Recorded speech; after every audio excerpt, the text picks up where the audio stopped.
Bonjour à tous, c'est Jean-Charles Kurdali, bienvenue en conversation avec JCK. Cette semaine, je suis avec Nicolas Collin, qui est un des 3 cofondateurs de la société d'investissement The Family, créée en 2013. Il est l'auteur de plusieurs livres, dont Edge, son dernier, publié en 2018, qui traite du sujet du changement de paradigme de notre société actuelle, qui passe de l'ère de la production et de la consommation de masse, incarnée par le Fordisme, à l'ère entrepreneuriale. Il est également contributeur pour différents journaux comme l'Obs, la Forbes ou Le Monde, dans lequel il expose ses points de vue sur des sujets sociétaux le plus souvent liés au numérique.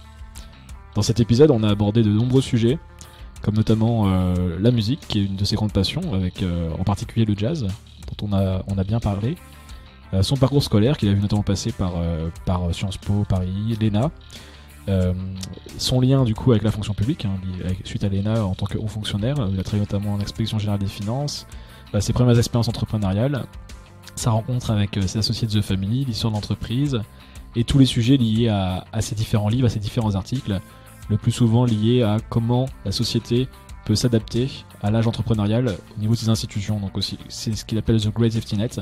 Donc vous découvrirez la signification et la raison d'être dans cet épisode. Voilà, n'hésitez pas à les mettre 5 étoiles sur iTunes si vous aimez le podcast, ce qui me permet de monter dans les classements chaque semaine, d'avoir plus d'audience. Et je vous dis à tout de suite avec Nicolas Collin.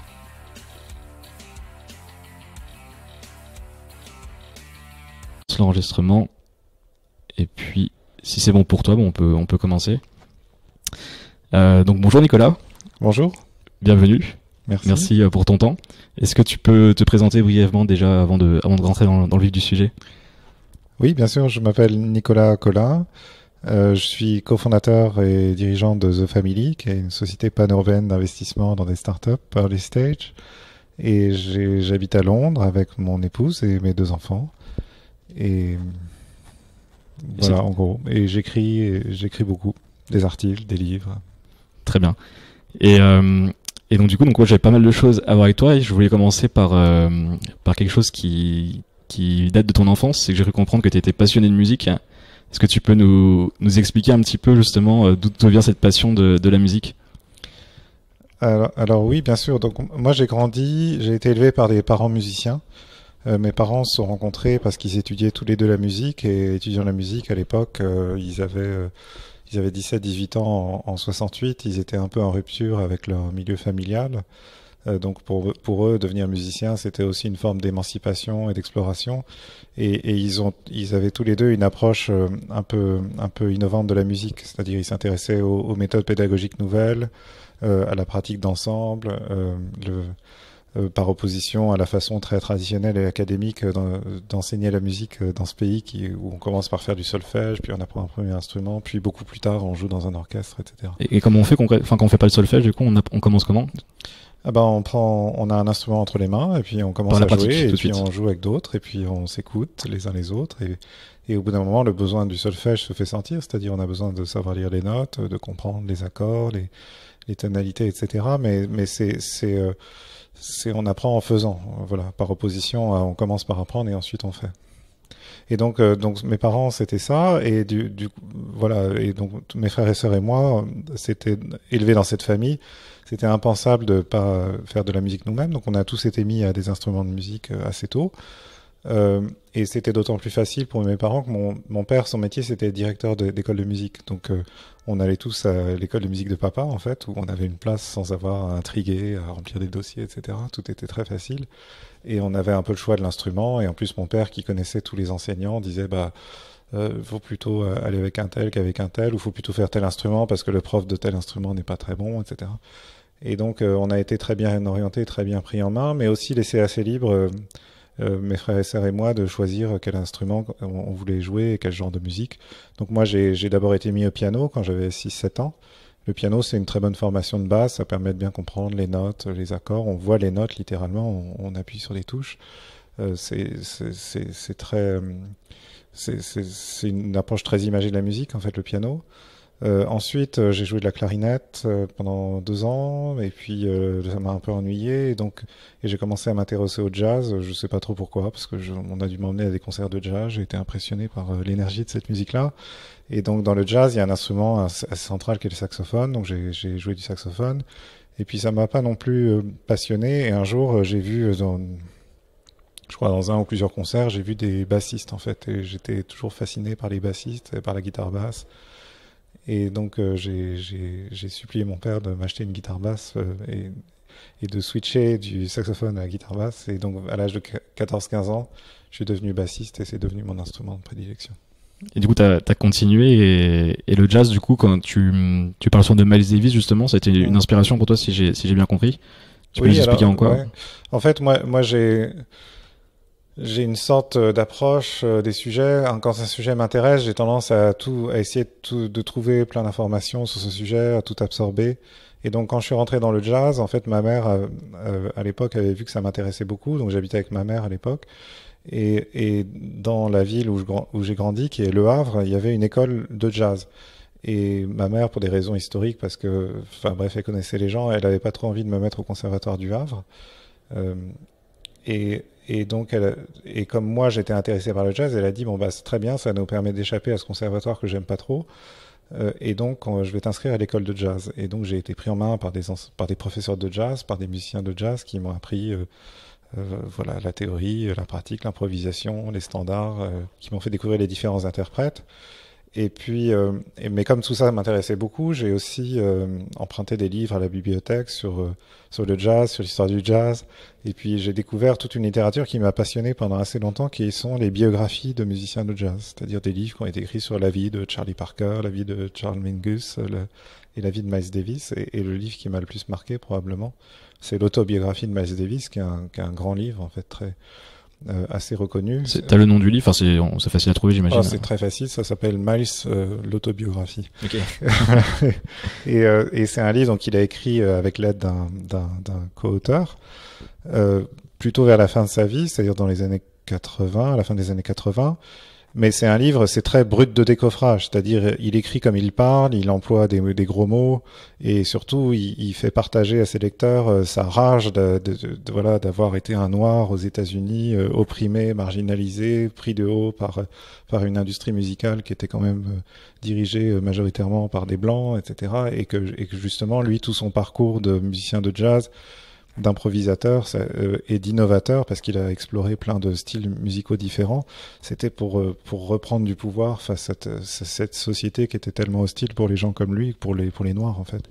Et puis tout ça dans un contexte où commençait, les musiciens de jazz, c'était aussi un milieu très compliqué, ils prenaient tous beaucoup de drogue, il y en a plein qui sont morts prématurément, il y avait les liens avec la mafia, le crime organisé, enfin bref, donc c'est vraiment un milieu passionnant.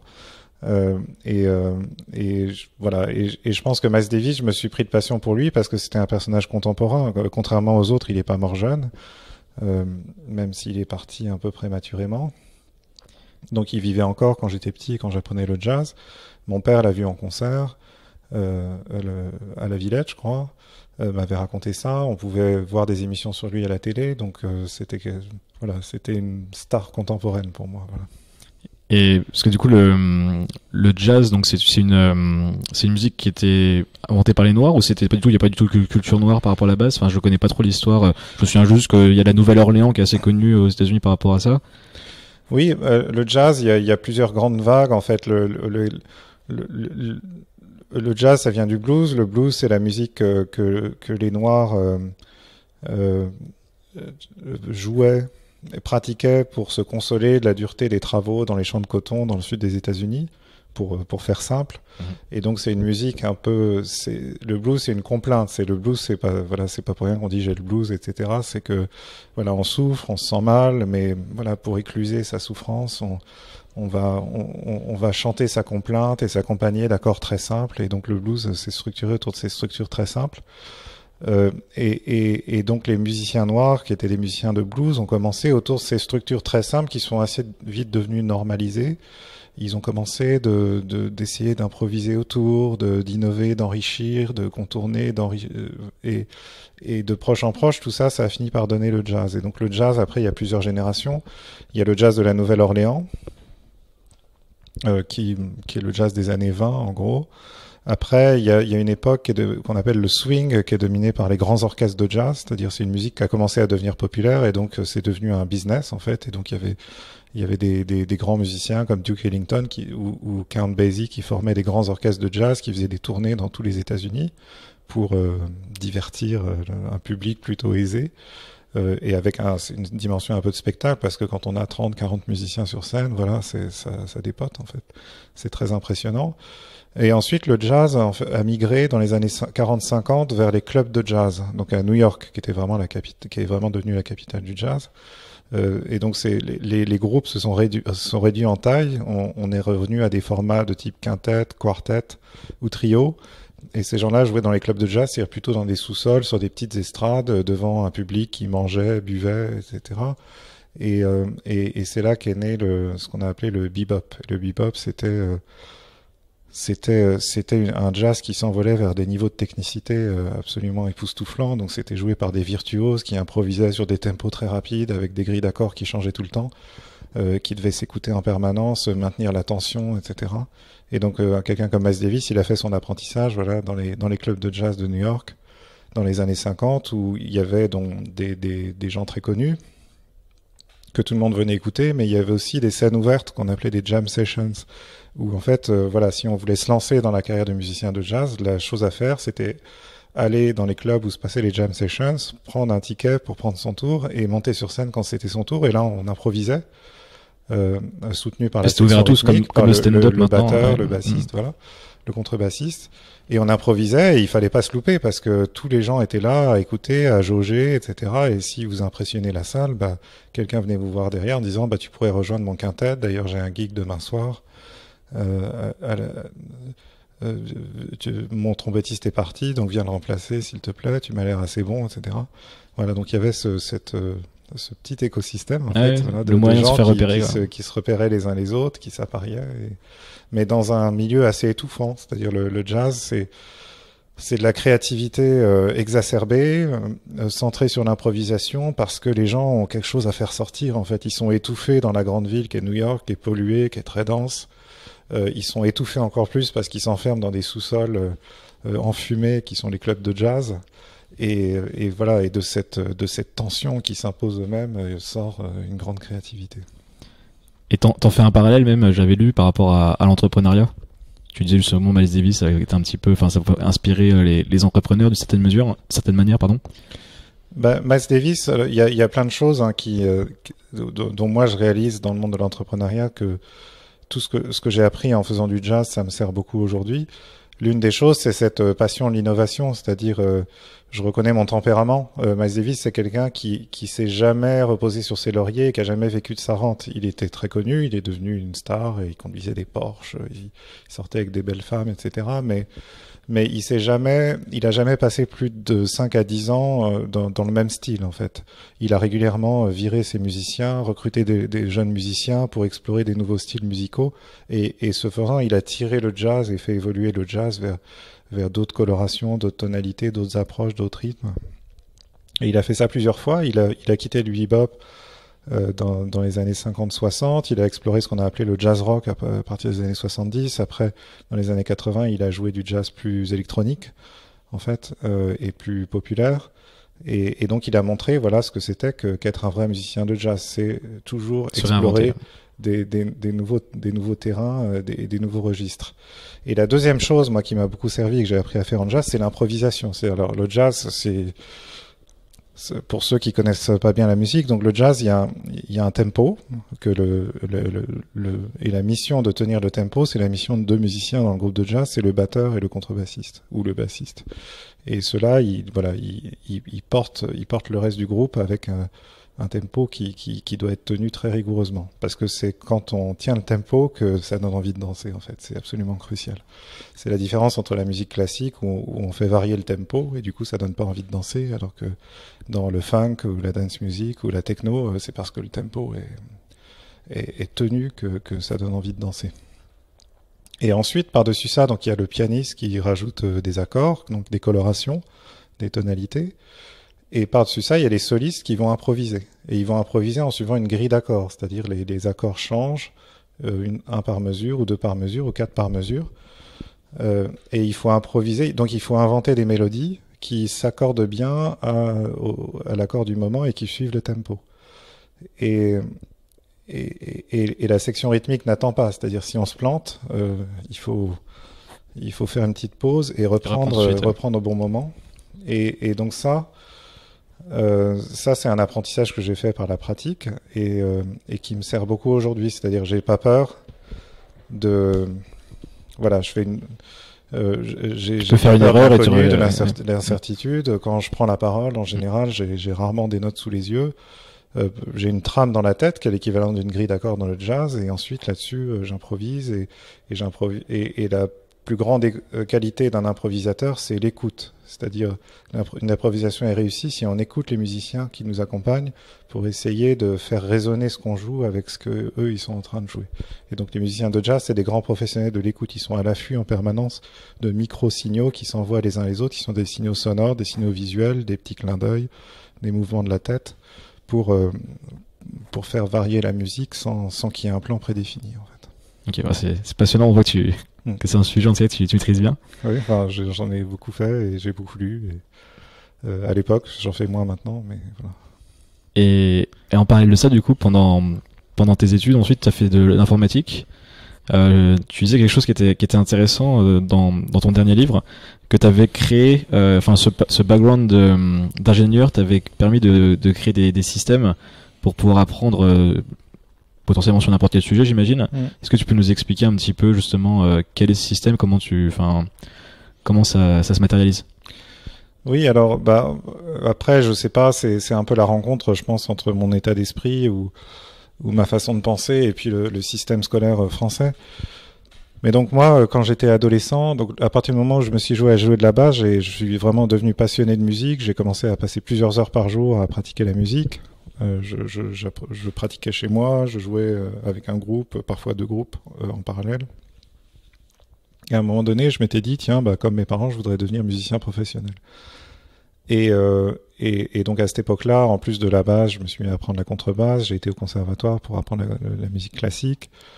J'ai commencé à beaucoup pratiquer en groupe dans différents...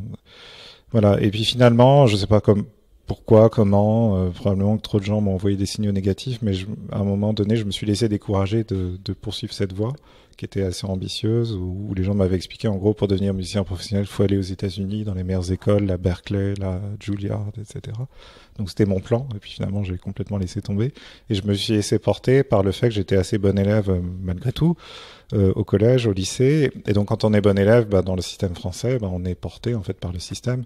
Donc, à mon époque, quand on est bon élève en seconde, on va en première S. Quand on est bon élève en première S, on va en terminale C.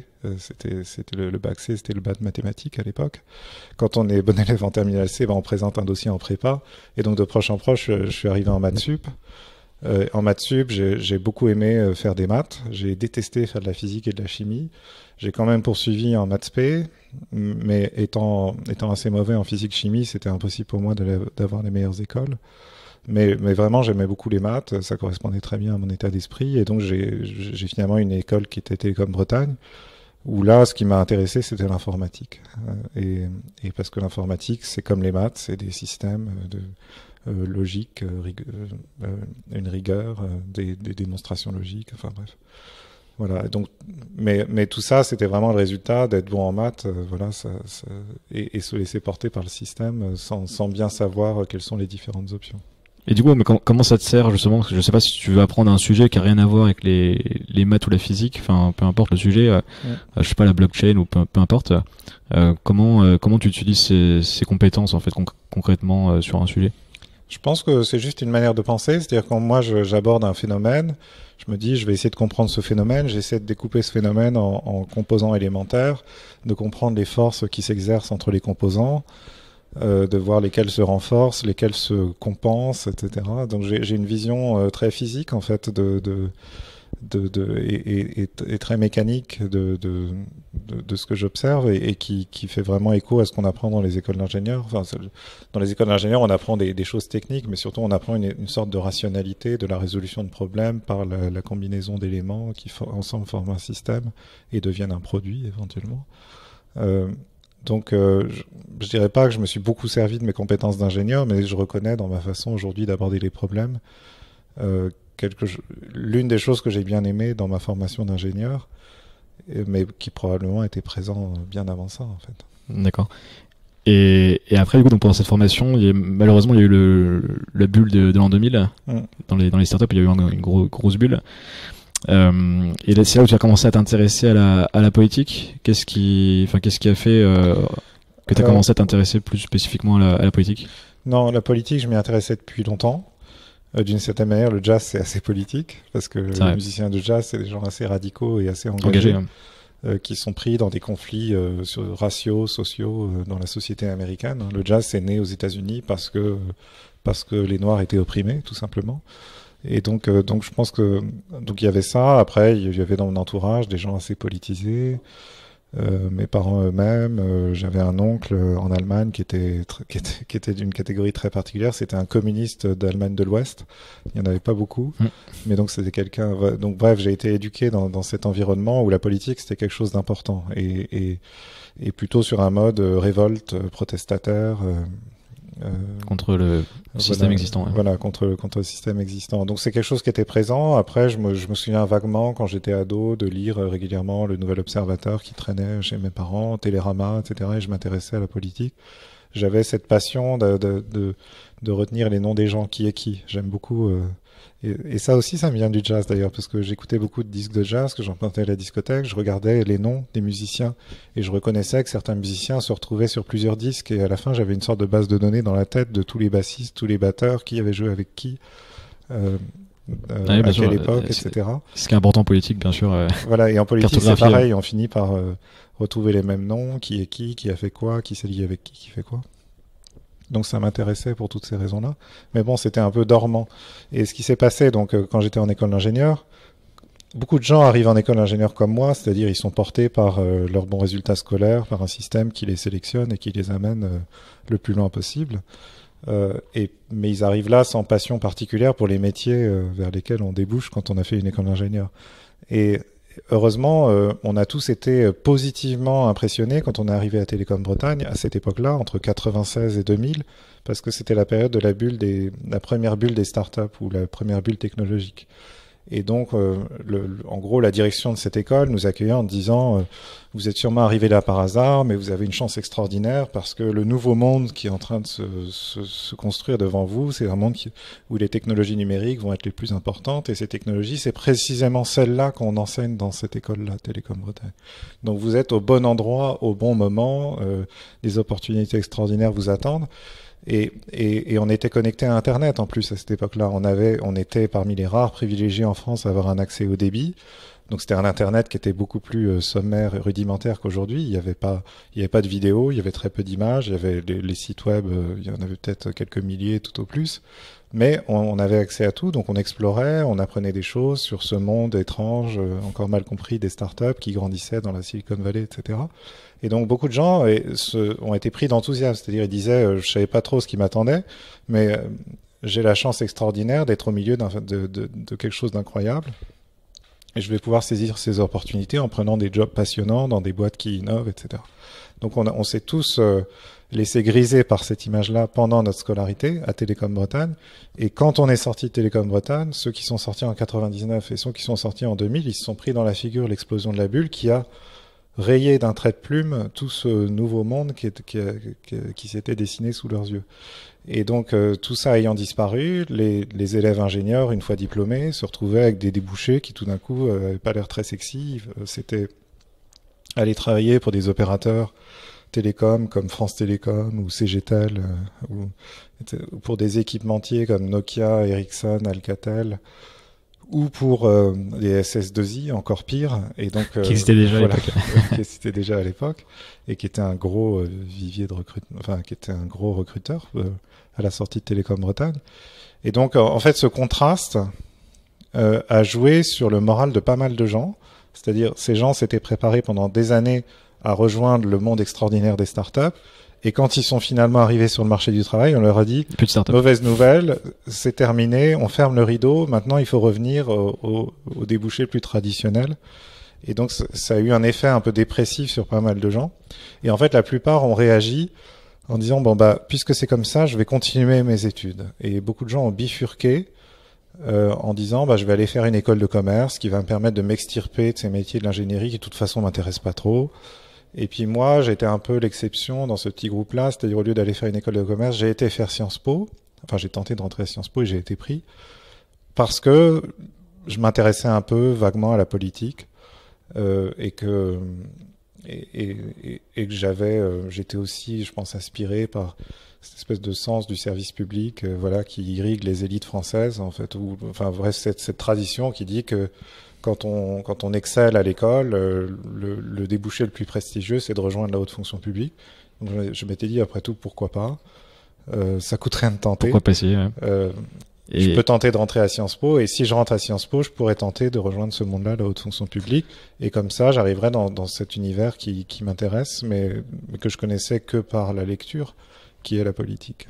On va y revenir tout de suite, mais j'avais une question par rapport au phénomène des bulles qui est hyper mal compris par les gens. Même si celle-là était peut-être spécifique, ou peut-être pas du tout, tu vas me dire, mais tu expliques justement que tu expliqueras mieux que moi, mais qu'est-ce qui fait qu'une bulle n'est pas forcément une mauvaise chose et qu'est juste en fait structurellement c'est normal qu'il y ait des bulles entre chaque changement de paradigme dans la société? Oui, alors il y a deux questions dans cette question. La première question, c'est, enfin le premier élément qu'on peut dire, c'est pourquoi il y a des bulles. Il y a des bulles.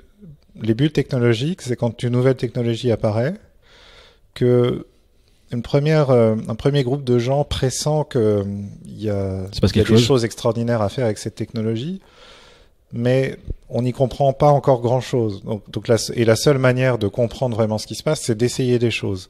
Donc il y a cette première génération d'entrepreneurs qui s'élance et qui dit bon bah moi je sens qu'il se passe quelque chose, je vais m'emparer de cette nouvelle technologie sans bien la comprendre et je vais essayer de bricoler des trucs avec.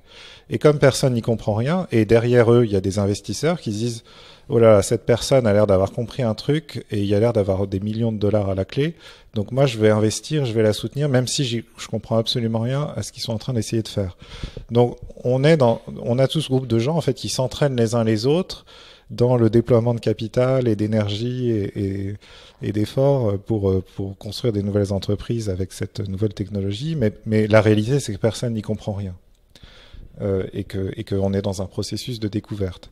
Et évidemment, le risque quand on est dans un processus de découverte avec ce comportement moutonnier, des gens qui suivent les uns les autres comme des aveugles sans savoir où ils vont, c'est qu'on rate la cible en fait.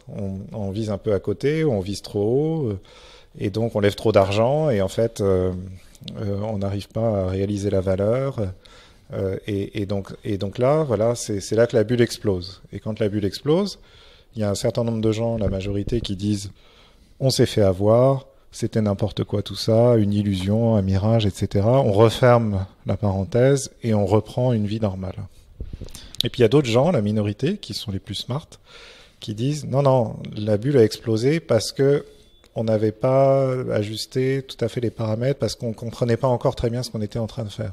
Mais maintenant que la bulle a explosé, ça nous donne un petit temps de répit.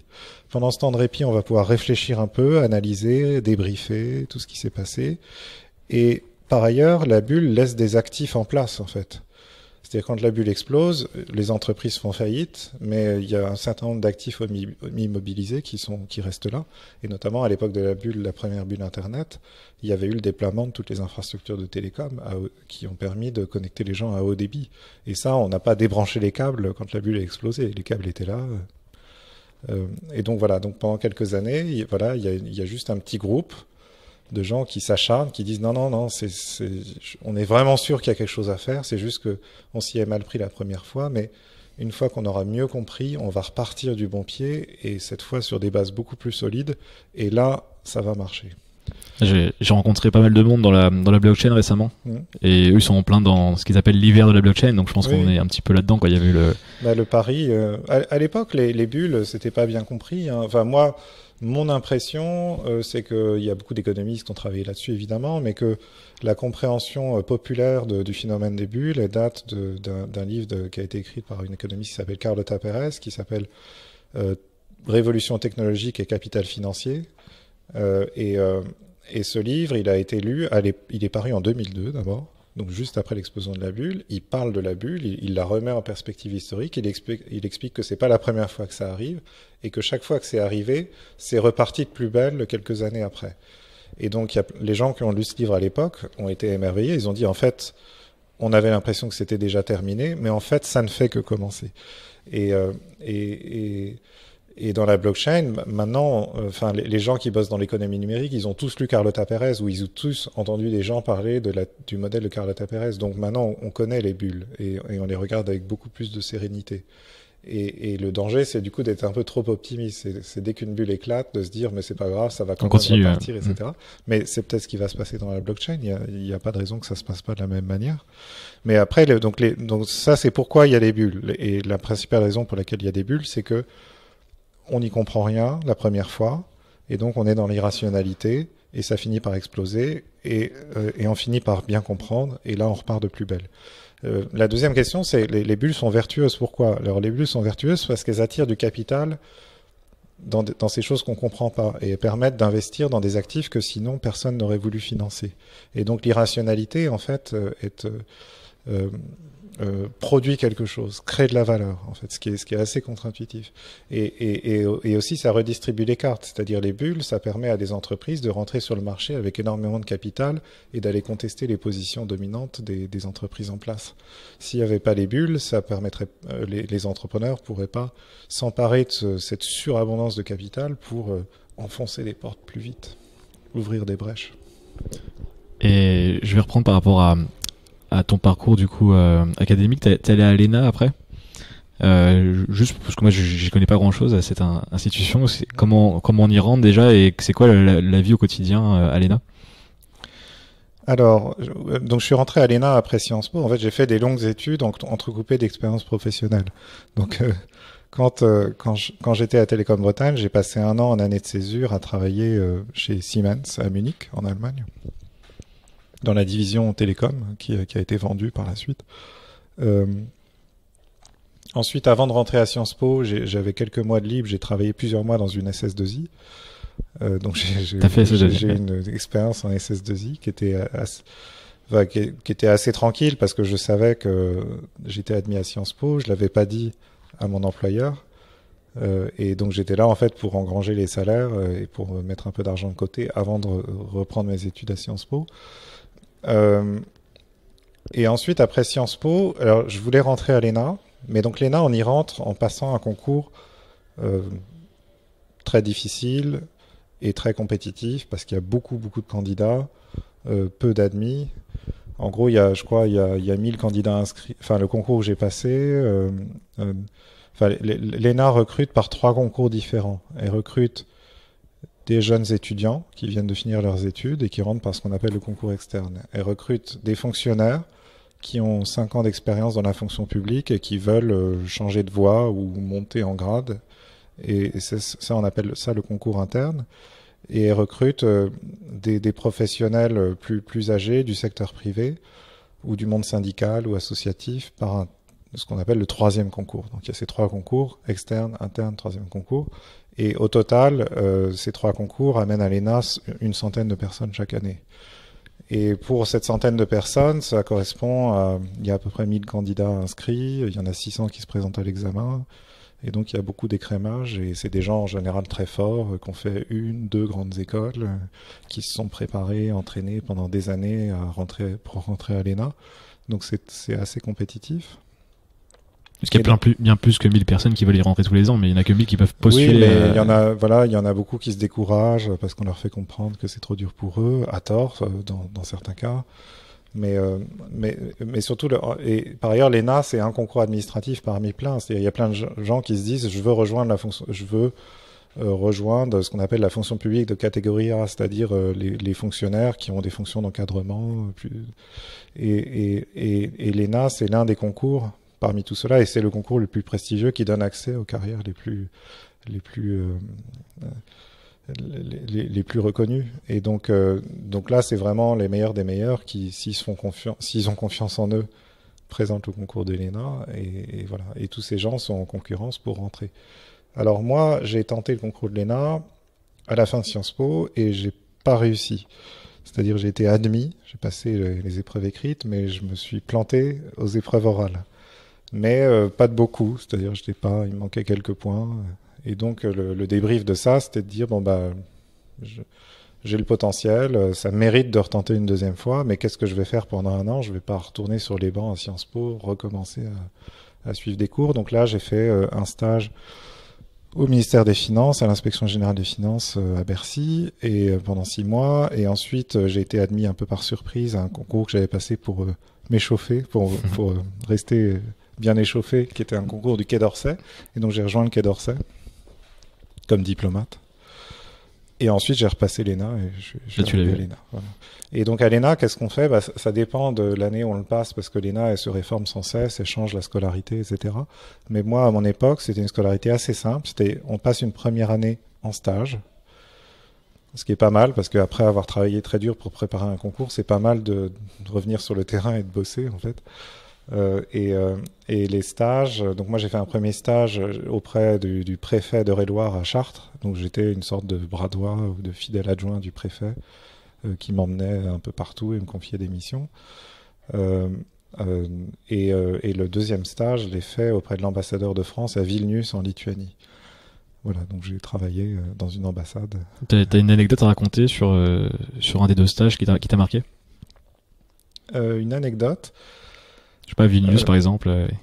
Il y en a plein. Alors Vilnius, alors à mon époque, les procédures d'affectation en stage, on était reçus par la direction des stages qui disait où voulez-vous aller.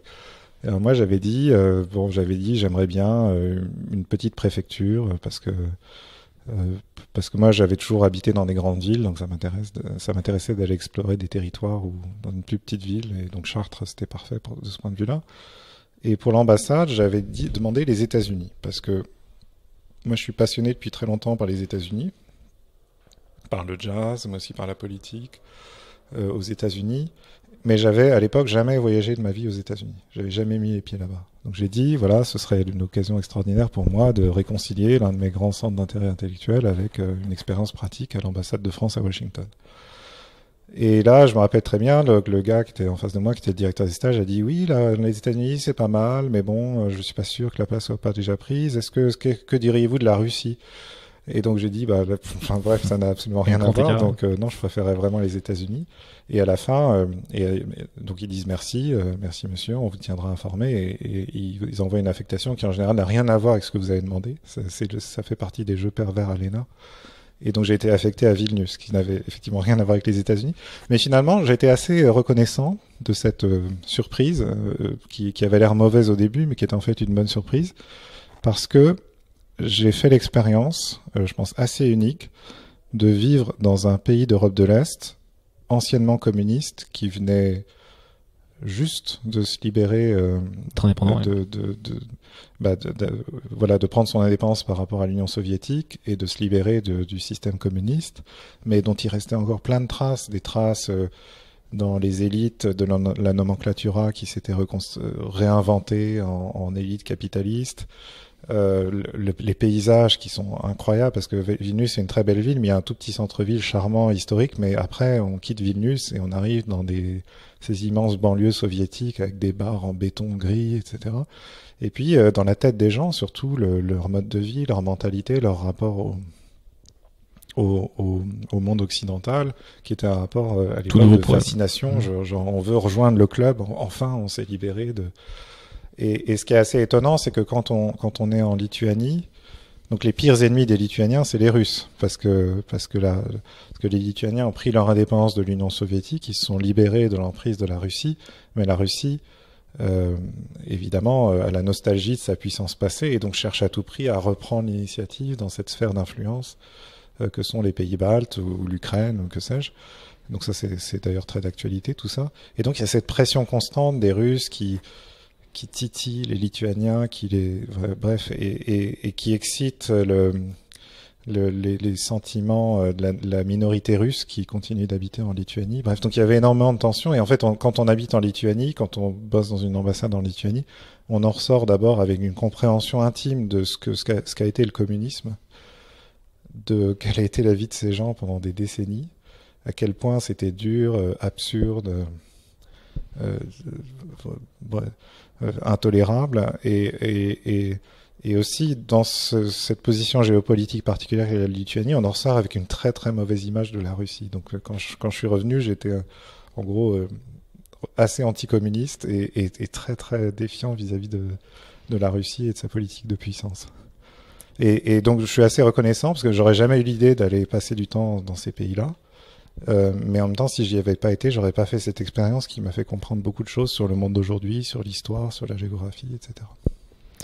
Et après, du coup, t'es parti après l'ENA donc dans la fonction publique et on va y revenir, mais il y a aussi ton expérience dans l'entrepreneuriat qui m'intéresse. Donc comprendre comment, après seulement quelques années au final dans la fonction publique, tu t'es dit je vais me lancer dans l'entrepreneuriat. Donc m'expliquer peut-être cette phase-là, donc de pourquoi, qu'est-ce qui t'a fait dire ou penser que c'était par là qu'il fallait aller pour avoir peut-être plus d'impact dans la société. Oui, alors c'est un processus qui a quand même pris beaucoup de temps et qui est passé par plusieurs points d'inflexion et les circonstances ont beaucoup évolué. Mais je pense que le fil directeur de tout ça, il y avait plusieurs fils directeurs. C'est que d'abord, moi j'étais dans cette recherche de changement permanent. C'est-à-dire, moi j'aime bien changer d'air régulièrement. Et ça, c'est comme Miles Davis. Voilà, il pouvait pas jouer plus de 58 la même musique, ça l'insupportait.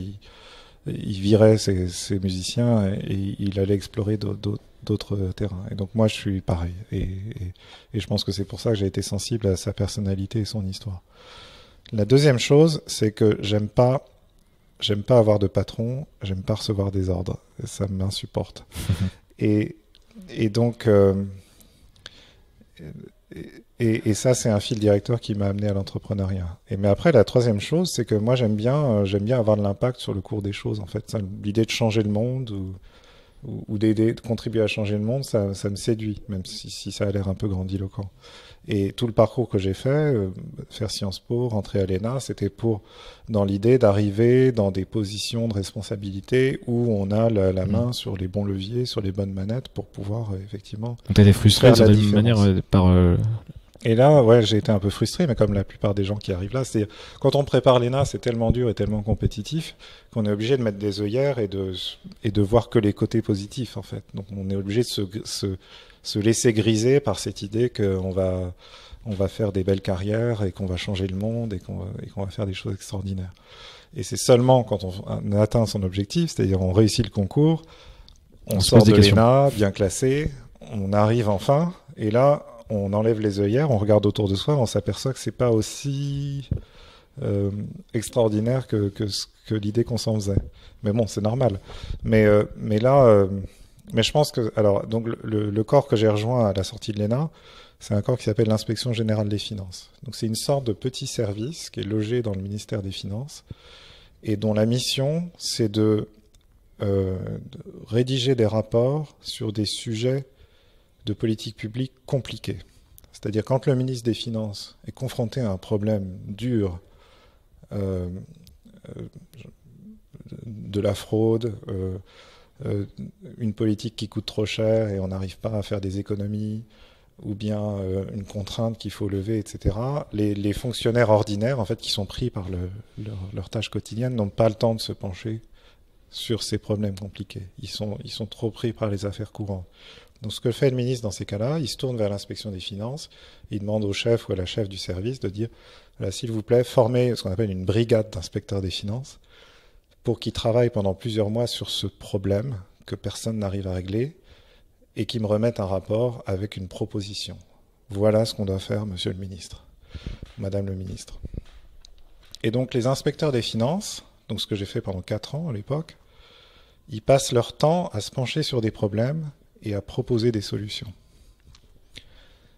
Et en général, ces solutions, ces propositions de solutions ne sont jamais suivies par les ministres. Parce que ça demande de la détermination, des efforts, ça règle les problèmes sur le long terme. Et les ministres, ils ont toujours cette préférence pour... La prochaine élection, le court terme. Voilà, pas faire trop d'efforts. Qu'est-ce que je vais dire à mon interview sur RTL demain matin ? Est-ce que je vais être réélu l'année prochaine dans ma circonscription ? Le long terme, ils s'en désintéressent, en fait, sauf à part quelques exceptions. Et donc, il y a ce décalage très profond, en fait, entre l'idéalisme et la rigueur du travail des inspecteurs des finances, et ce sur quoi ça débouche, c'est-à-dire c'est toujours des propositions décevantes, en demi-teinte, contre-productives, ou voire complètement l'inverse de ce qu'on avait proposé.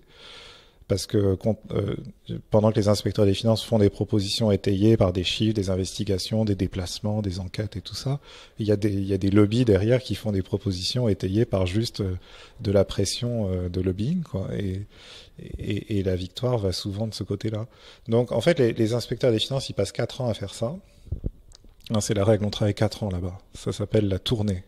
La tournée dure 4 ans. Et au bout de 4 ans, ils en sortent un peu désabusés, en fait. J'ai passé 4 ans à proposer les meilleures solutions possibles. Et la plupart d'entre elles de ces propositions ont été systématiquement ignorées par mon ministre. Donc ils en ressortent avec cette impression de il n'y a rien à tirer de ce machin qu'est l'administration, en fait. Et c'est pour ça que la plupart des inspecteurs des finances quittent l'administration. C'est l'un des corps de l'État où les gens partent le plus vite et le plus nombreux vers le privé. C'est souvent pas parce que ils se désintéressent du service public, mais parce qu'ils sont déçus qu'il y a un trop grand décalage entre l'ambition de ce qu'ils ont proposé, qu'ils se sont donnés à eux-mêmes et qu'ils ont proposé, et puis ce qui est effectivement sorti. Et du coup, donc, entrepreneuriat, vers 2010. Voilà, alors bon, quand je dis les gens partent dans le privé, en général, ils partent dans le privé sans prendre trop de risques. Ils rejoignent une grande banque ou un bon poste bien placé. Voilà. Un bon poste bien placé, ils actionnent leur réseau qui se sont constitués pendant 4 ans, etc. Moi, ce que j'ai fait, alors ce qui s'est passé, c'est que la dernière mission que j'ai faite quand j'étais à la tournée à l'inspection des finances, c'était une mission où je tenais la plume. En gros, j'étais l'un des 2 rapporteurs pour une commission qui travaillait sur l'avenir des filières culturelles dans une économie plus numérique. À l'époque, on était dans les batailles rangées entre les ayants droit qui refusaient que les œuvres soient disponibles sur Internet, et puis des startups qui disaient « mais si, regardez, si on crée telle application, tel produit, on peut faire payer les gens, ça va rapporter, etc. » En gros, c'était les maisons de disques contre Spotify. Mais pas seulement dans la musique, dans l'audiovisuel, dans le cinéma, dans l'édition, etc. Il y avait, en gros, voilà, ils n'arrivaient pas à travailler ensemble. Donc le gouvernement, voyant ça, a dit bon, bah, il faut commander une mission. Mais comme c'est une mission voilà, qui est dans un secteur compliqué qu'est la culture, ils ont formé une commission de personnalités, sauf qu'en général, les personnalités sont très occupées, elles n'ont pas le temps d'écrire des rapports et de faire toutes les auditions, les entretiens, les déplacements qu'il faut faire.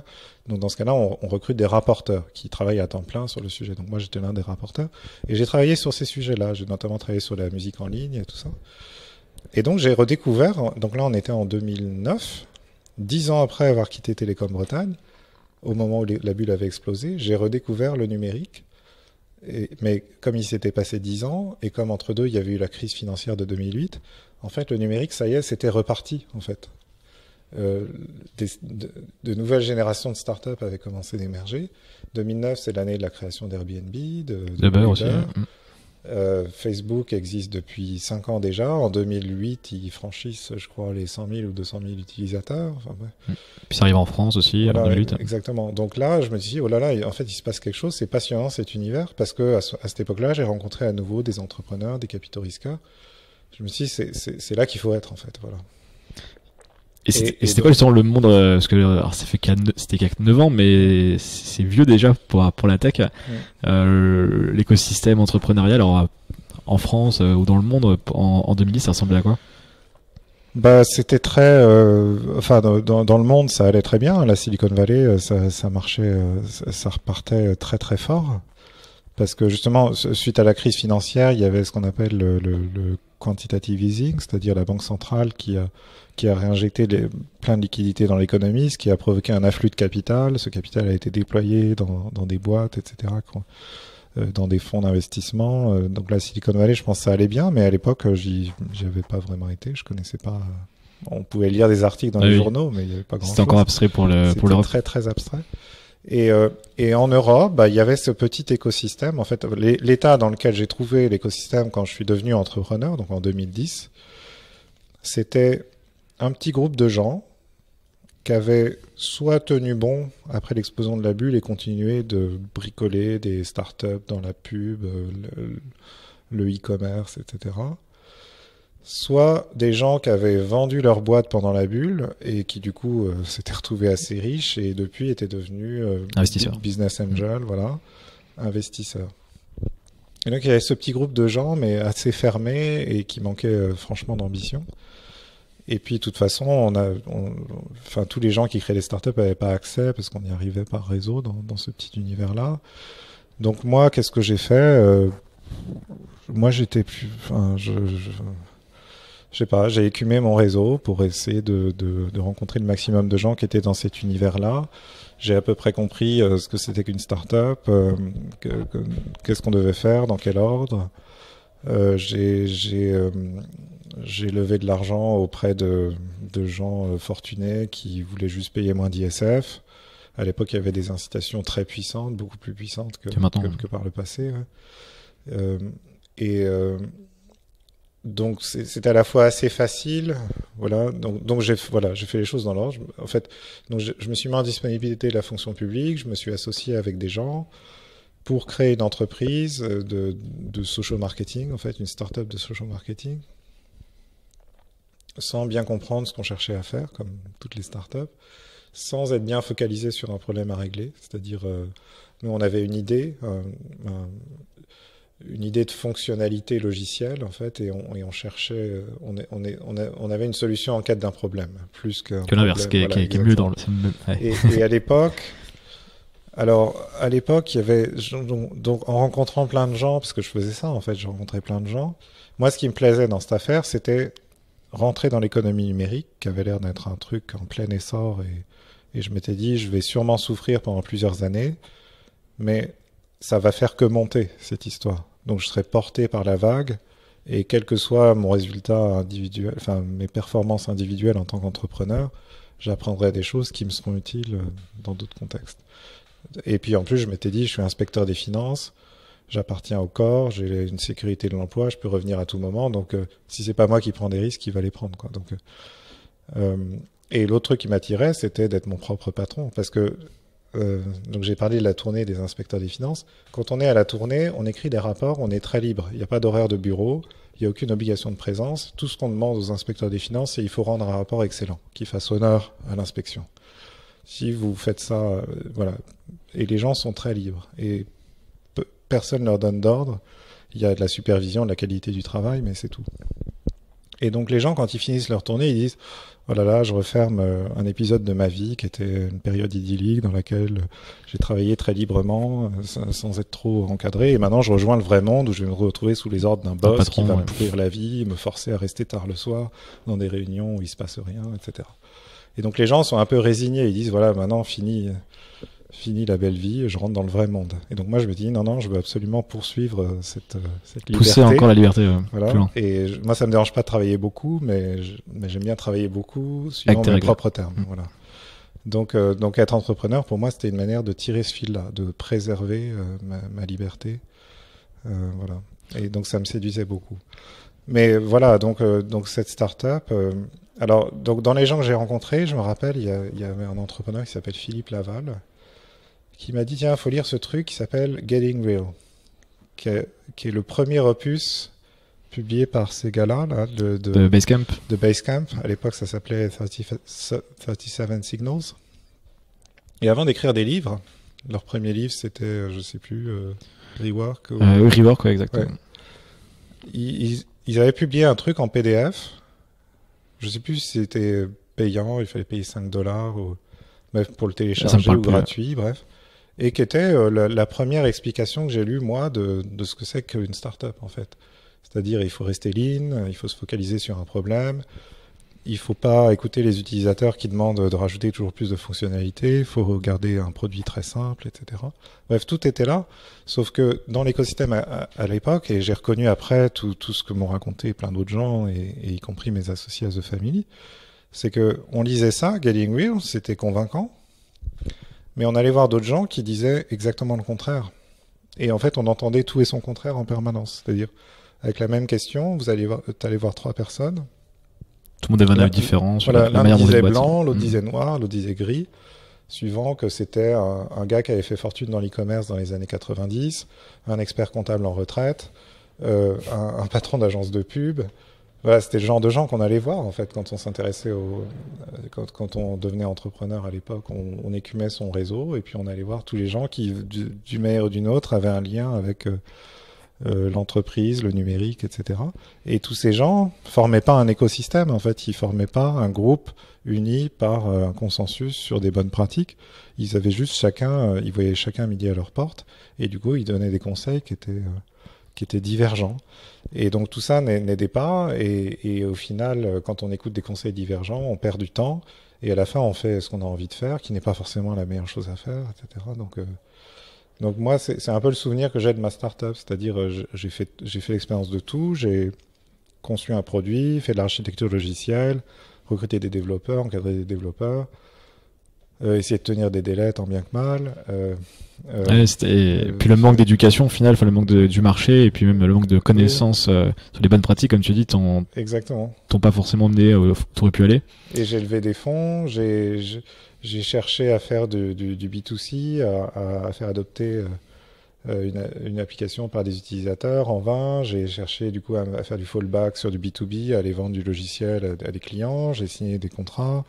J'ai essayé d'honorer ces contrats, j'ai géré les délais de paiement, les difficultés de trésor et tout ça. Enfin, moi, j'ai fait tout ce que font les entrepreneurs, mais sans jamais. Enfin, même aujourd'hui, je serais incapable de dire ce qu'on essayait de faire. En fait, c'est juste on avait une vague idée d'utiliser du logiciel pour mettre les gens en relation par affinité. Dans un contexte associatif, militant ou commercial. J'allais voir plein de gens pour leur demander si ça les intéressait. Et tu l'as dit tout à l'heure, et c'est le problème de beaucoup d'entrepreneurs, et encore aujourd'hui, mais ça sera moins le cas. C'est notamment The Family a beaucoup aidé, je pense, en France, on va y venir. Mais les gens qui partent d'une solution, qui sont arrêtés, enfin vraiment bornés sur une solution, moi je le vois beaucoup, tu vois, venant de Nancy, du coup, donc pas du tout dans l'écosystème parisien ou dans d'autres villes, je pense. Il y a ce vrai problème des personnes qui ont une idée et sont persuadées, enfin essayent de forcer, on va dire, le destin sur une idée et ne pas être intéressé par un problème, en fait, ce qui est, tu l'expliques aussi, quoi. C'est la bonne manière de monter une boîte, c'est d'avoir un gros problème à résoudre et de trouver une solution pour l'aborder. Mais ça, justement, ça fait une bonne transition par rapport à The Family, parce que justement, t'as réussi à créer l'écosystème que t'aurais aimé avoir, j'ai l'impression. Exactement. Donc là, ça a commencé vers 2013, The Family. 2013, ouais. Donc, ce qui s'est passé à l'époque, c'est que, donc d'abord, moi, j'ai rencontré mon associé Oussama quand j'étais entrepreneur. On était tous les deux entrepreneurs à cette époque-là, à Paris. Lui, il était à la tête d'une boîte qui s'appelait Ipios, et moi, j'étais à la tête de ma boîte. Et la raison pour laquelle on a fait connaissance, c'est qu'on avait un actionnaire en commun, un banquier d'affaires qui avait investi un peu d'argent dans ma boîte et un peu d'argent dans la sienne, et qui, nous connaissant tous les deux, nous a dit, voilà, je pense que vous allez bien vous entendre, j'aimerais vous inviter tous les deux à déjeuner. Donc on a déjeuné dans un restaurant près de la Madeleine et on a fait connaissance et on a créé une relation, voilà, où on se voyait de temps en temps pour échanger des nouvelles, etc. Ensuite, ce qui s'est passé avec Oussama et moi, c'est que on a plus ou moins arrêté nos boîtes en même temps. Donc lui, il s'est fait sortir de sa boîte Ipios par ses actionnaires.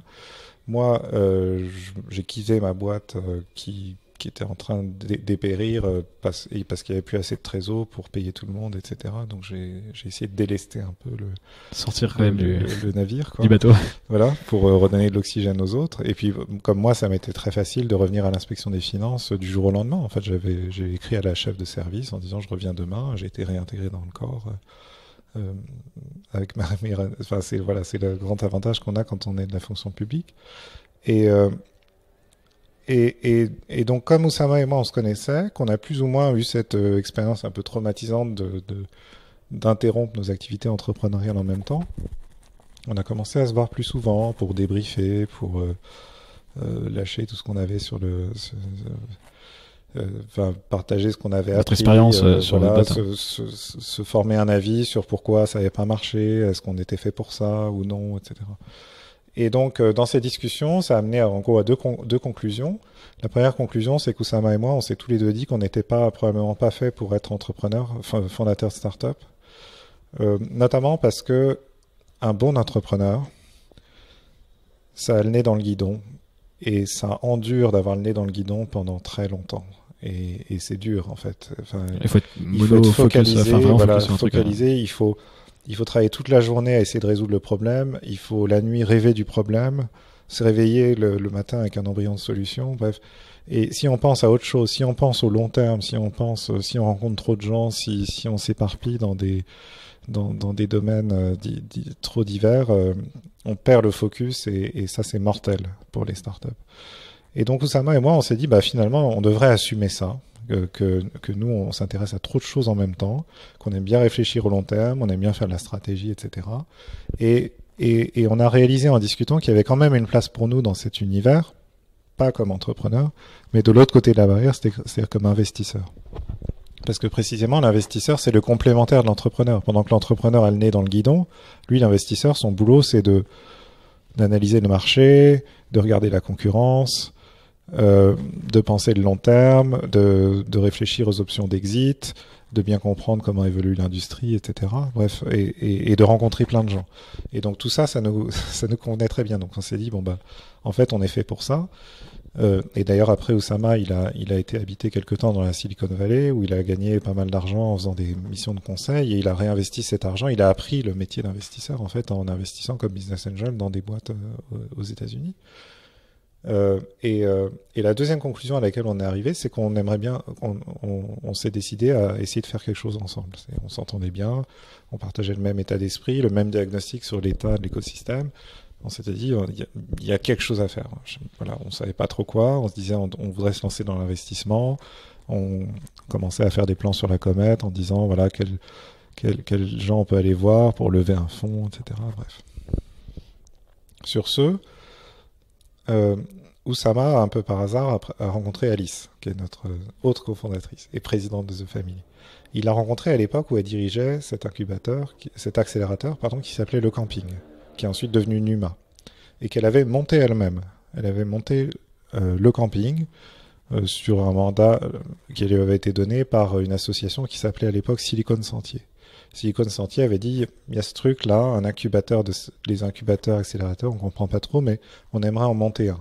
Et donc Alice, ce qu'elle a fait à l'époque, c'est qu'elle a dit, ok, je veux bien le monter. Elle avait pas énormément d'expérience, elle connaissait pas grand-chose au monde des entrepreneurs, mais bon, elle avait été recrutée pour faire ça, et cet univers l'intriguait. Donc elle a dit, avant de monter le machin, je voudrais faire un tour du monde pour aller rencontrer tous les gens qui font ça. Des entrepreneurs dans le monde entier. Non, des gens qui s'occupent de structures, d'incubation, d'accompagnement, okay, etc. Et donc elle est revenue avec des idées plus claires sur ce qu'il fallait faire, et elle a façonné le camping sur la base de ce qu'elle avait appris dans ce tour du monde. Et après 3 ans, à l'époque où elle a rencontré Oussama, elle était déjà frustrée, en fait. Elle disait, j'ai fait des erreurs, il y a des choses que j'ai faites qui étaient peut-être les bonnes choses à faire là où les gens m'ont donné des conseils, mais en France, ça marche pas. Et donc, elle en a beaucoup discuté avec Oussama, avec lequel elle avait beaucoup sympathisé. Et là aussi, ils ont fait ce travail maïotique, en fait, pour accoucher d'une compréhension plus claire de qu'est-ce qui va pas dans cet écosystème. Et donc, alors, je te donne 2 exemples. Alice, parmi les trucs qu'elle avait identifiés comme qui marchaient pas, elle avait dit, voilà, tous les accélérateurs dans le monde entier ont une communauté de mentors. Des gens qui sont disponibles pour donner des conseils aux entrepreneurs. Ça marche dans les écosystèmes où les bonnes pratiques sont bien installées. Parce que les mentors ne sont là que pour relayer les bonnes pratiques. En France, une communauté de mentors, c'est des gens qui vont se donner des conseils divergents et pas pertinents. Comme tu avais eu ta première boîte. Exactement. Parce qu'on n'a pas encore fait émerger les bonnes pratiques qui conviennent à un écosystème comme Paris. Et comme les bonnes pratiques n'existent pas, c'est normal que les gens donnent des avis divergents en voyant chacun midi à sa porte. Mais du coup, les mentors sont toxiques au lieu de créer de la valeur. Donc, première erreur, c'est d'avoir recruté des mentors parce que ils ralentissent les entrepreneurs ou ils les envoient dans l'impasse. Deuxième erreur qu'elle a faite, elle a dit, j'ai fait un open space où on a essayé de mettre toutes les startups et les open space, ça marche pas. Qu'est-ce qui se passe dans un open space où il y a plein de startups? Il y a les bonnes startups et les mauvaises startups. Les bonnes startups, les gens sont focus et ils bossent dur. Et les mauvaises startups, les gens sont pas focus et ça parle, et ils ont le nez en l'air. Et ce faisant, ils distraient les bonnes startups, lesquelles, si elles sont vraiment bonnes, décident du coup de partir. Ils disent non, on peut pas travailler dans ces conditions, on est toujours dérangé par les mauvais d'à côté, donc on s'en va, on va se trouver un autre bureau ailleurs. Et du coup, à la fin, on se retrouve entouré que des mauvais. Donc il y a une sorte de phénomène de sélection adverse, c'est qu'un open space, avec le temps, il se vide de tous les bons et il reste que les mauvais. Et donc c'est un échec total. Et donc elle a dit, c'était une erreur, j'aurais jamais dû créer d'open space, mais en même temps, les open space étaient exigés par les sponsors, par les financeurs publics qui adorent avoir un open space à visiter, etc. Bref. Donc, elle a fait ce constat-là sur plein de sujets. Elle a dit, voilà toutes les erreurs que j'ai faites. Elle a vaguement examiné l'idée de corriger ces erreurs dans le camping, mais elle s'est aperçue qu'avec la gouvernance, les contraintes, la pression, les lourdeurs, les rigidités, c'était pas possible. Et donc, Oussama lui a dit, bon, j'ai une option pour toi. On s'associe, on va créer autre chose à côté sur la base de toute ton analyse des erreurs que tu as faites au camping, et cette fois donc sur les bonnes bases, et on va le faire avec Nicolas, avec lequel Oussama était déjà, par ailleurs en train de discuter avec moi pour s'associer dans des activités d'investissement. Donc en fait on a réuni les deux projets, le projet qu'on avait Oussama et moi de s'associer pour faire l'investissement, et le projet que Oussama et Alice ont formé de créer une meilleure version du camping. Et du coup, moi, c'est vrai que comme pas mal de monde en France, que la première chose pour laquelle The Family a été connue, ça a été le contenu vidéo notamment. Je me souviens notamment avec toi les Barbarata qu'il y avait eu, il y avait pas mal plein de thématiques qui avaient été abordées. Et du coup, c'était vraiment votre stratégie, j'imagine au début, c'était vraiment de se dire il faut éduquer le marché français dans un premier temps, et européen maintenant. C'était quelque chose du coup, explique-nous un petit peu justement comment ça a pu se faire, parce que ça a été assez rapide au final. Moi j'ai découvert les vidéos en 2014, donc c'est très tôt. Très tôt, ouais. Mais beaucoup de gens au final parlent des vidéos de 2014-2015, elles sont toujours d'ailleurs visionnées. Qu'est-ce qui a fait selon toi? C'est parce que vous avez mis le doigt justement sur la bonne manière de faire, sur les bonnes pratiques des startups, etc. Je pense, alors en fait, quand on a créé The Family, on savait pas vraiment.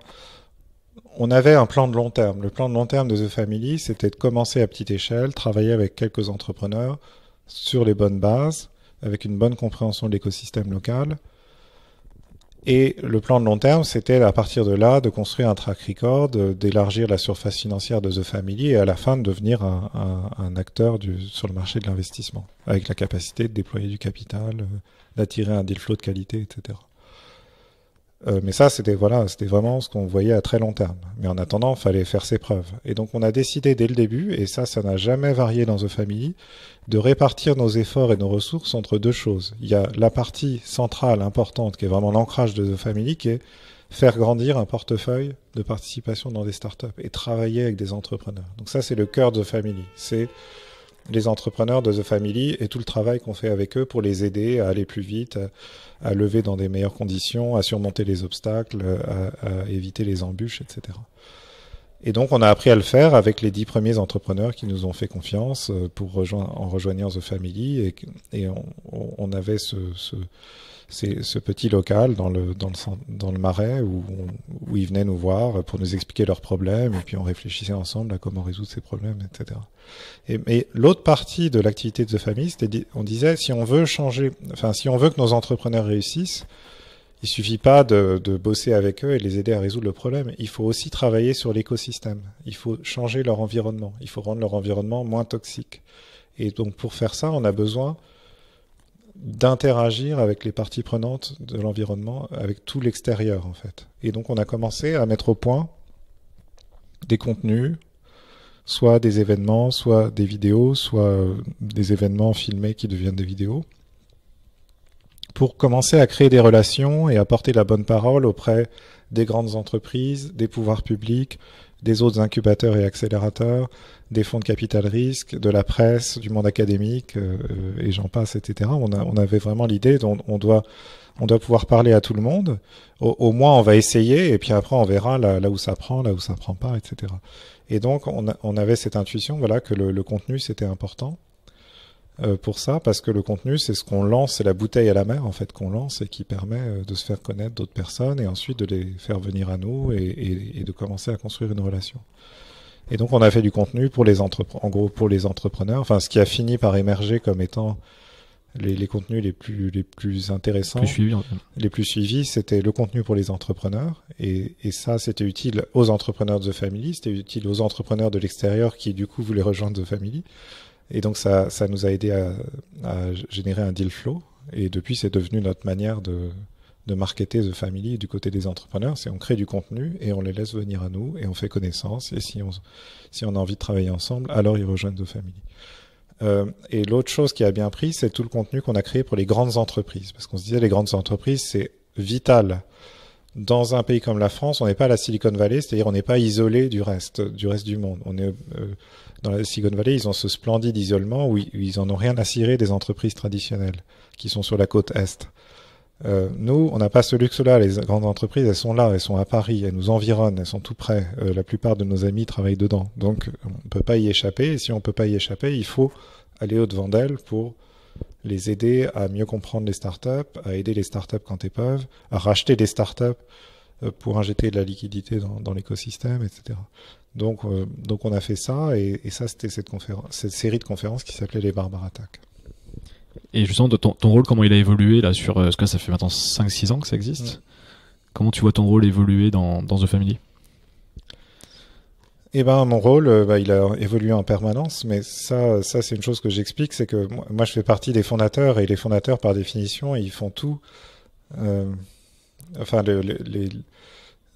Quand il y a des fonctions bien comprises et qu'on est capable d'encadrer, on recrute quelqu'un pour le faire en général. Mais dès que c'est de l'exploration, des nouveaux territoires ou des choses pas bien comprises ou qui demandent un engagement entrepreneurial, là on est obligé de le faire nous-mêmes. Donc les fondateurs, on a tous fait plein de choses différentes et on a tous vu évoluer notre vie et notre focus en continu. Donc moi, l'histoire de ce que j'ai fait dans The Family, c'est que en gros au début j'ai beaucoup travaillé sur le contenu en faisant des conférences, des prises de parole à The Family ou à l'extérieur. Il y a une chose qui nous a beaucoup occupé en fait la première année, quelque chose dont un certain nombre de gens se souviennent, c'est une grande conférence qu'on a organisée sur les startups et la filière du luxe qui s'appelait Hackers on the Runway. Et ça, c'était une énorme conférence avec plusieurs centaines de participants, donc on a organisé nous-mêmes et donc ça a demandé beaucoup d'engagement, de networking, tout ça. Donc ça en fait, ça m'a occupé pas mal. Ensuite, j'ai beaucoup travaillé avec les grandes entreprises. Donc j'ai mis au point des frameworks d'analyse stratégique pour expliquer aux gens des grandes entreprises la transition numérique, les conséquences pour elles, qu'est-ce que les startups, comment les startups rentrent dans un secteur, comment travailler avec les startups, comment se transformer de l'intérieur, etc. C'est ce qui est devenu Pathfinder du coup. Exactement, ouais. Et ça c'est devenu Pathfinder. Et donc tout ça c'est... En gros, j'ai préparé le terrain pour une activité qu'on a développée de conseil et d'accompagnement des grandes entreprises et qui est maintenant devenue une filiale de The Family, donc dans laquelle je suis moins impliqué. Mais au début, j'ai fait les roadshows commerciaux pour signer les premiers contrats avec mon associé Miguel de Fontenay. Et puis j'ai construit tout le framework théorique en fait qui sous-tend la façon de travailler de Pathfinder et la façon dont on analyse l'économie en fait et les différents secteurs. Et puis ensuite, j'ai déménagé à Londres. Et déménager à Londres, c'était en 2015. Et la raison de mon déménagement à Londres, initialement, The Family n'était pas encore officiellement implanté à Londres, physiquement. Mais pour préparer cette implantation, on avait besoin de diversifier nos contenus. C'est-à-dire, les contenus, on savait à l'époque que les contenus, c'était absolument central dans le marketing de The Family. Le problème, c'est que les contenus de Family, à cette époque-là, c'était des vidéos en français. Et donc, dès qu'on passe la frontière... C'est des contenus qui sont inutilisables parce que les gens comprennent pas le français. Alors bref, et même si on les avait sous-titrés, je pense pas que ça aurait résonné autant en fait. Donc on s'est dit puisque c'est en anglais maintenant, pour pouvoir s'adresser au marché allemand, au marché britannique, et puis commencer à créer des liens avec la Silicon Valley, il faut qu'on bascule de la vidéo vers l'écrit. Et donc il va falloir commencer à écrire. Et pour écrire, c'est quelque chose qui prend du temps. Donc on s'est dit, il faut libérer du temps. Qui serait le mieux placé pour faire ça? Et donc tous les gens se sont tournés vers moi et ont dit, c'est toi qui vas t'y coller. Parce que c'est moi qui ai le plus d'appétence pour ça, pour écrire. Sauf que j'avais jamais vraiment écrit en anglais de ma vie, en fait. Enfin, je connaissais l'anglais, je lisais l'anglais. C'est autre chose que d'écrire des articles ou des bouquins. Voilà. Et donc c'est Oussama, mon associé, qui a eu cette idée, qui a dit tu devrais déménager à Londres. De toute façon, tôt ou tard, on s'implantera à Londres.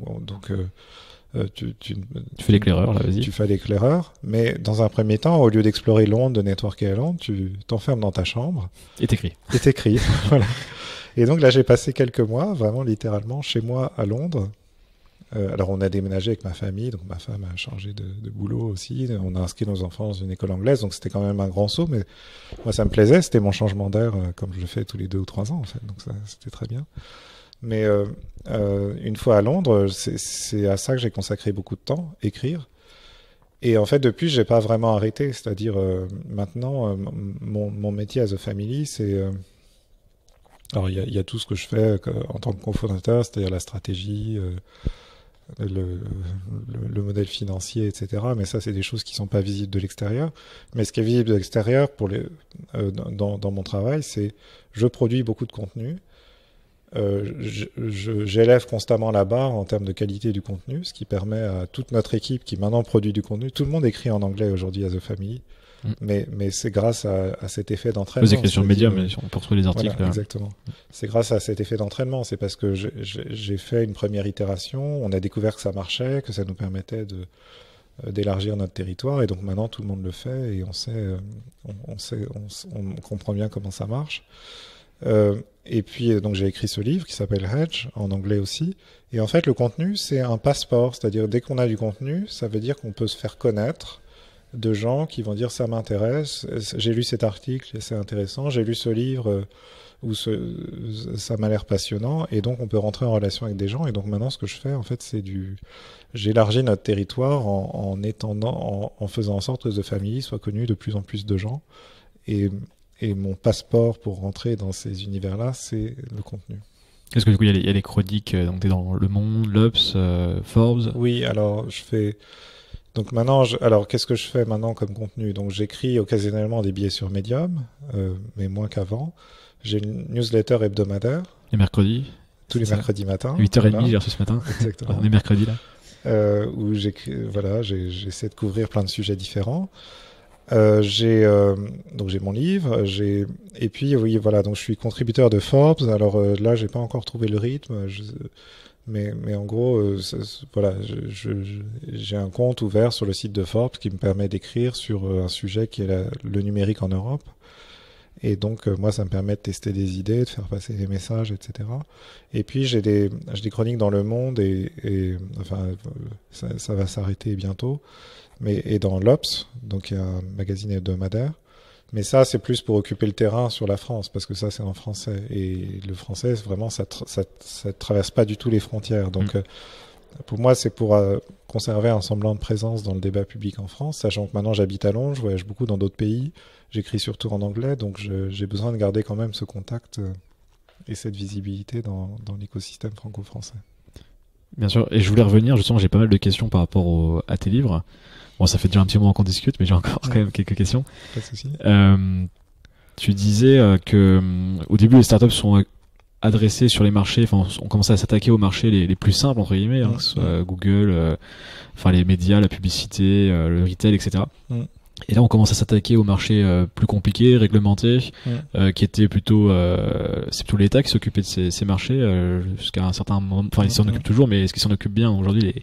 La question se pose.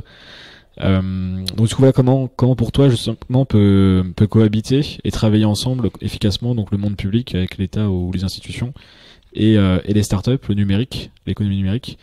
Quelle est ta vision par rapport à ça? Eh ben, ma vision, c'est que tout est à inventer, en fait. C'est qu'il n'y a pas de recette miracle, parce que c'est un problème très nouveau. C'est un problème auquel les Américains n'ont pas trop été confrontés, parce que, comme tu l'as dit, les Américains, ils ont commencé, comme ils sont partis les premiers, pour plein de raisons, ils ont pris les secteurs qui étaient les plus faciles à prendre. Et les secteurs les plus faciles à prendre, ils répondent en général à 2 critères. Ils ne demandent pas d'immobiliser trop d'actifs tangibles, à l'exception d'Amazon avec la logistique. Et il y a peu de barrières réglementaires à l'entrée, en gros. Ce qui est le cas dans la musique, dans la publicité, dans la vidéo, dans les contenus et les médias en général. Et donc, c'est facile. Alors, quand on se retourne sur l'histoire de Google, de Facebook ou d'Amazon, on se dit, c'est pas si facile que ça. Mais en fait, c'est assez facile de construire un géant numérique dans la publicité par rapport à construire un géant numérique dans la santé, dans l'agriculture ou dans les transports. D'ailleurs, Uber, on voit que ça a été beaucoup plus difficile. Même Airbnb au final. Et même Airbnb. Et d'ailleurs, Uber, ils ont été obligés d'en rabattre un peu sur leurs ambitions en cédant leurs activités en Chine, à Didi, en cédant leurs activités en Asie du Sud-Est à Grab, ce qui montre que en fait, ils n'ont pas été en mesure de relever le défi de faire l'équivalent de Google, mais dans les transports. Donc, ça devient de plus en plus difficile. Et d'une certaine manière, c'est une bonne nouvelle. Ça veut dire que les Américains vont aller moins vite et qu'il y a des marchés dont ils vont rester loin parce qu'ils les trouvent trop difficiles. Et donc ça, c'est les opportunités qui s'offrent à nous, les Européens. Et c'est probablement dans ces secteurs plus difficiles que nos entrepreneurs vont construire l'équivalent de Google, Facebook, mais pour l'Europe. Le problème, c'est que, voilà, il faut beaucoup de capital pour immobiliser plus d'actifs. Et puis, il faut beaucoup plus de capital et aussi une bienveillance des pouvoirs publics pour pouvoir passer les barrières réglementaires. Et donc, il y a un coût très élevé de la compliance dans des secteurs comme la santé, l'éducation, la finance, les fintech, etc., l'assurance, les transports, même l'agriculture, enfin bref. Et ça, quand je disais on ne sait pas ce qu'il faut faire, c'est que pour l'instant, les réflexes des pouvoirs publics, c'est toujours des réflexes de résistance par rapport à ça, c'est-à-dire des startups arrivent, elles changent radicalement la façon dont on produit, dont on consomme, dont on travaille dans ces secteurs. Ça provoque un phénomène une réaction très dure de résistance de la part des entreprises en place qui accusent les startups de faire de la concurrence déloyale, qui se tournent vers les pouvoirs publics pour obtenir de leur part un durcissement des contraintes réglementaires pour empêcher les startups de rentrer. Et moi, alors je pense que alors, les économistes appellent ça la politique industrielle. La politique industrielle, c'est quand un gouvernement soutient les entreprises avec un objectif stratégique très clair. Par exemple, on veut veut pas que Boeing soit monopolistique sur le marché aéronautique mondial, donc on va construire un géant européen qu'on va appeler Airbus et on va le faire grandir à coup de subventions et de mesures protectionnistes, etc. Ça, c'est de la politique industrielle. La politique industrielle pour faire grandir des géants numériques en Europe, de toute évidence, on l'a pas encore trouvé parce que les résultats sont loin d'être au rendez-vous. Donc, nous, on investit beaucoup à The Family pour essayer de comprendre. Donc on fait grandir cet écosystème qu'est The Family. Et plus on le fait grandir, plus on travaille avec des entrepreneurs qui cherchent à rentrer dans ces secteurs difficiles, et plus on comprend quelle pourrait être la politique industrielle qui leur permettrait de réussir encore mieux. Mais bon, c'est encore flou dans mon esprit. De toute évidence, il faudrait que le gouvernement soit beaucoup plus agile dans l'évolution de la réglementation pour accompagner l'innovation plutôt que de la freiner. Tu parlais c'est avec Tim O'Reilly justement dont tu parles souvent, le government as a platform, reprend le SaaS, software as a platform pour les logiciels. Ce serait le gouvernement par exemple qui justement ouvrirait un petit peu les portes, on va dire, pour collaborer justement avec le. Oui. Avec les alors ça, c'est une façon de faire de la politique industrielle dans des secteurs où le gouvernement est très présent. Mais c'est pas le cas de tous les secteurs réglementés. Il y a des secteurs très réglementés qui sont dominés par des entreprises privées, mais c'est quand même difficile pour les startups parce que la compliance c'est compliqué. Et puis il y a d'autres secteurs comme l'éducation par exemple où effectivement c'est dominé par des acteurs publics. Et donc là, c'est quoi Government as a Platform? C'est l'idée que plutôt que de tout faire lui-même, l'État qui de toute évidence est dépassé et tout le monde est frustré et tout le monde souffre dans le système scolaire aujourd'hui, est-ce que l'État pourrait pas faire un pas en arrière, ouvrir le système scolaire, mettre à disposition des ressources et inviter des entrepreneurs qui ont des idées innovantes ou différentes sur comment on peut éduquer les enfants dans l'économie d'aujourd'hui. Et donc ça, c'est une politique industrielle qui permet, en théorie, encore une fois, de faire émerger des startups et à terme des grandes entreprises numériques dans des secteurs où l'administration est très présente. Mais je pense que le problème, il va au-delà de ça. C'est qu'il y a des secteurs, encore une fois, où l'administration est moins présente, mais il y a quand même des barrières réglementaires. Et là, ce qu'il faut, c'est de l'agilité réglementaire, en fait. C'est pouvoir adapter plus rapidement la réglementation pour qu'elle soit plus accueillante pour les modèles innovants. Et ça se fait... Enfin, mes idées sont encore floues sur le sujet parce que c'est l'objet de mon prochain livre. Donc, je suis en train de... Là, je suis encore dans la phase analytique où je pars un peu dans toutes les directions. Je lis plein de choses, j'essaie de mettre mes idées en cohérence, etc. Mais la clé pour comprendre tout ça, c'est de réaliser que, en gros, les barrières réglementaires, elles s'abaissent très vite et très facilement dans un contexte de guerre. Quand on est en guerre contre un ennemi mortel, alors on n'est plus dans les demi-mesures, en fait, et la résistance des lobbies qui aimeraient bien que tout reste, qu'on continue de tout faire comme avant, elle paraît complètement dérisoire quand il y a une menace mortelle à l'horizon. Et donc, la grande question que se posent les spécialistes de politique industrielle de l'innovation, c'est comment on recrée ce contexte de guerre et l'état d'esprit plus favorable qui va avec, sans nécessairement que la guerre soit littérale, c'est-à-dire sans avoir à tuer des gens. Et donc, il y a plein d'épisodes. Donc, il y a deux cas, en fait, où ça existe.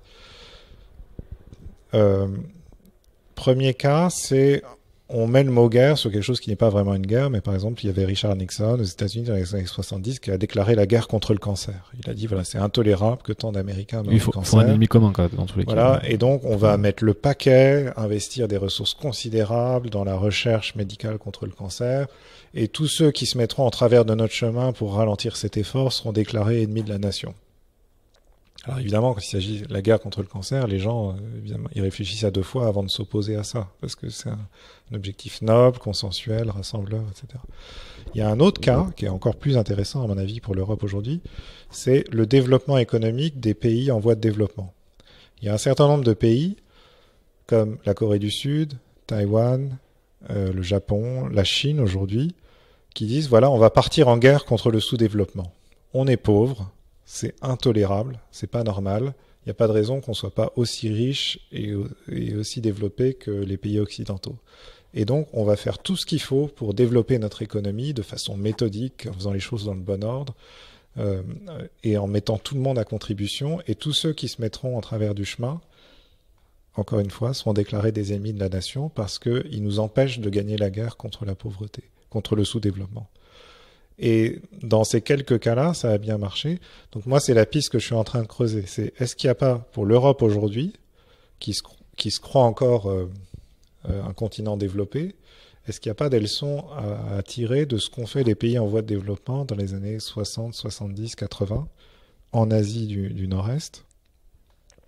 Et autrement dit, ça demanderait pour nous un effort de schizophrénie, c'est-à-dire il faut admettre qu'un pays comme la France, c'est un pays développé dans l'économie fordiste du XXe siècle, mais c'est un pays sous-développé dans l'économie numérique du XXIe siècle. La preuve, c'est qu'on n'a jamais fait grandir de grandes entreprises numériques. Donc si on accepte, au prix d'une certaine humiliation, qu'on est un pays sous-développé, alors on peut déclencher une guerre contre ce sous-développement et s'armer pour partir au front et s'inspirer de ce qu'on fait dans un contexte très différent, la Corée du Sud, Taïwan, le Japon, la Chine, etc. Sachant que l'enjeu, c'est pas de se développer dans l'économie fordiste dominée par l'industrie manufacturière et l'exportation, c'est de se développer dans une économie numérique dominée par les entreprises scalables et les emplois de services. Mais donc là, ce sur quoi je travaille en ce moment, c'est faire cet effort de transposition, c'est-à-dire est-ce qu'on peut abstraire ce qu'ont fait les pays en voie de développement qui ont réussi à devenir développés et l'appliquer à l'Europe dans le contexte de l'économie d'aujourd'hui. Justement, ce que tu en parles dans ton dernier livre Edge de la Chine, que tu utilises comme un épouvantail, comme tu dis, qui aujourd'hui est en train de se positionner. Alors là, déjà dans l'Asie, en Afrique et certainement très vite en Europe. Comment, et les Américains justement, ils en profitent justement de la situation avec l'administration Trump qui va pas forcément dans la bonne direction, on va dire, et qui selon tout ce que tu disais en tout cas, qu'ils seront partis pour un paquet d'années en tout cas avant de redresser le bateau correctement. Donc ce qui m'avait marqué, c'était ce que tu disais, que on pouvait même arriver potentiellement, alors c'est pour réagir, mais dans un monde qui serait avec plutôt une idéologie communiste en tout cas chinoise. Ce qui aujourd'hui est inconcevable dans un monde où on a toujours grandi avec la culture occidentale. Donc j'imagine que c'est la suite de ta réflexion. Donc dans ton nouveau livre, tu pars plutôt de cette partie-là, parce que t'es parti plutôt au début, c'était la multitude dans ton premier livre. Donc si je comprends bien, la multitude, c'est la puissance l'influence, le pouvoir qui sort de l'intérieur et qui va vers l'extérieur. Après, donc on va pouvoir en parler. Edge, c'est celui que je voulais en parler aussi par rapport à a du coup comment donner la sécurité dans l'âge entrepreneurial. Et donc maintenant la Chine qui attaque quand même sévèrement, on va dire, la société. Qu'est-ce que tu peux nous dire déjà par rapport à la Chine, et après on viendra sur Edge. Alors la Chine, pour moi, la Chine, c'est la réussite de la Chine dans l'économie numérique, c'est une aubaine, parce que ça nous révèle deux choses. D'abord, ça nous révèle qu'il est possible de se développer dans l'économie numérique, de partir d'un niveau de développement très bas et de rattraper son retard à un rythme assez spectaculaire en l'occurrence. Et la deuxième raison pour laquelle la Chine me rassure, c'est que ça montre que la façon dont les Américains ont fait grandir leur économie numérique, c'est pas la seule façon. La preuve, c'est que les Chinois sont arrivés à un niveau de performance qui est comparable. Ils ont des entreprises qui sont aussi grandes, aussi puissantes et aussi innovantes, mais ils les ont fait grandir d'une façon très très différente de la façon dont grandissent les startups dans la Silicon Valley. Et notamment avec une interaction beaucoup plus étroite avec les pouvoirs publics, le gouvernement, le Parti communiste, etc. Donc ça, l'existence de deux façons différentes de faire grandir une économie numérique nationale, ça devrait nous rassurer, nous les Européens. Ça prouve que, si ça se trouve, on peut inventer la nôtre en s'inspirant un peu des deux qui ont déjà fait leurs preuves.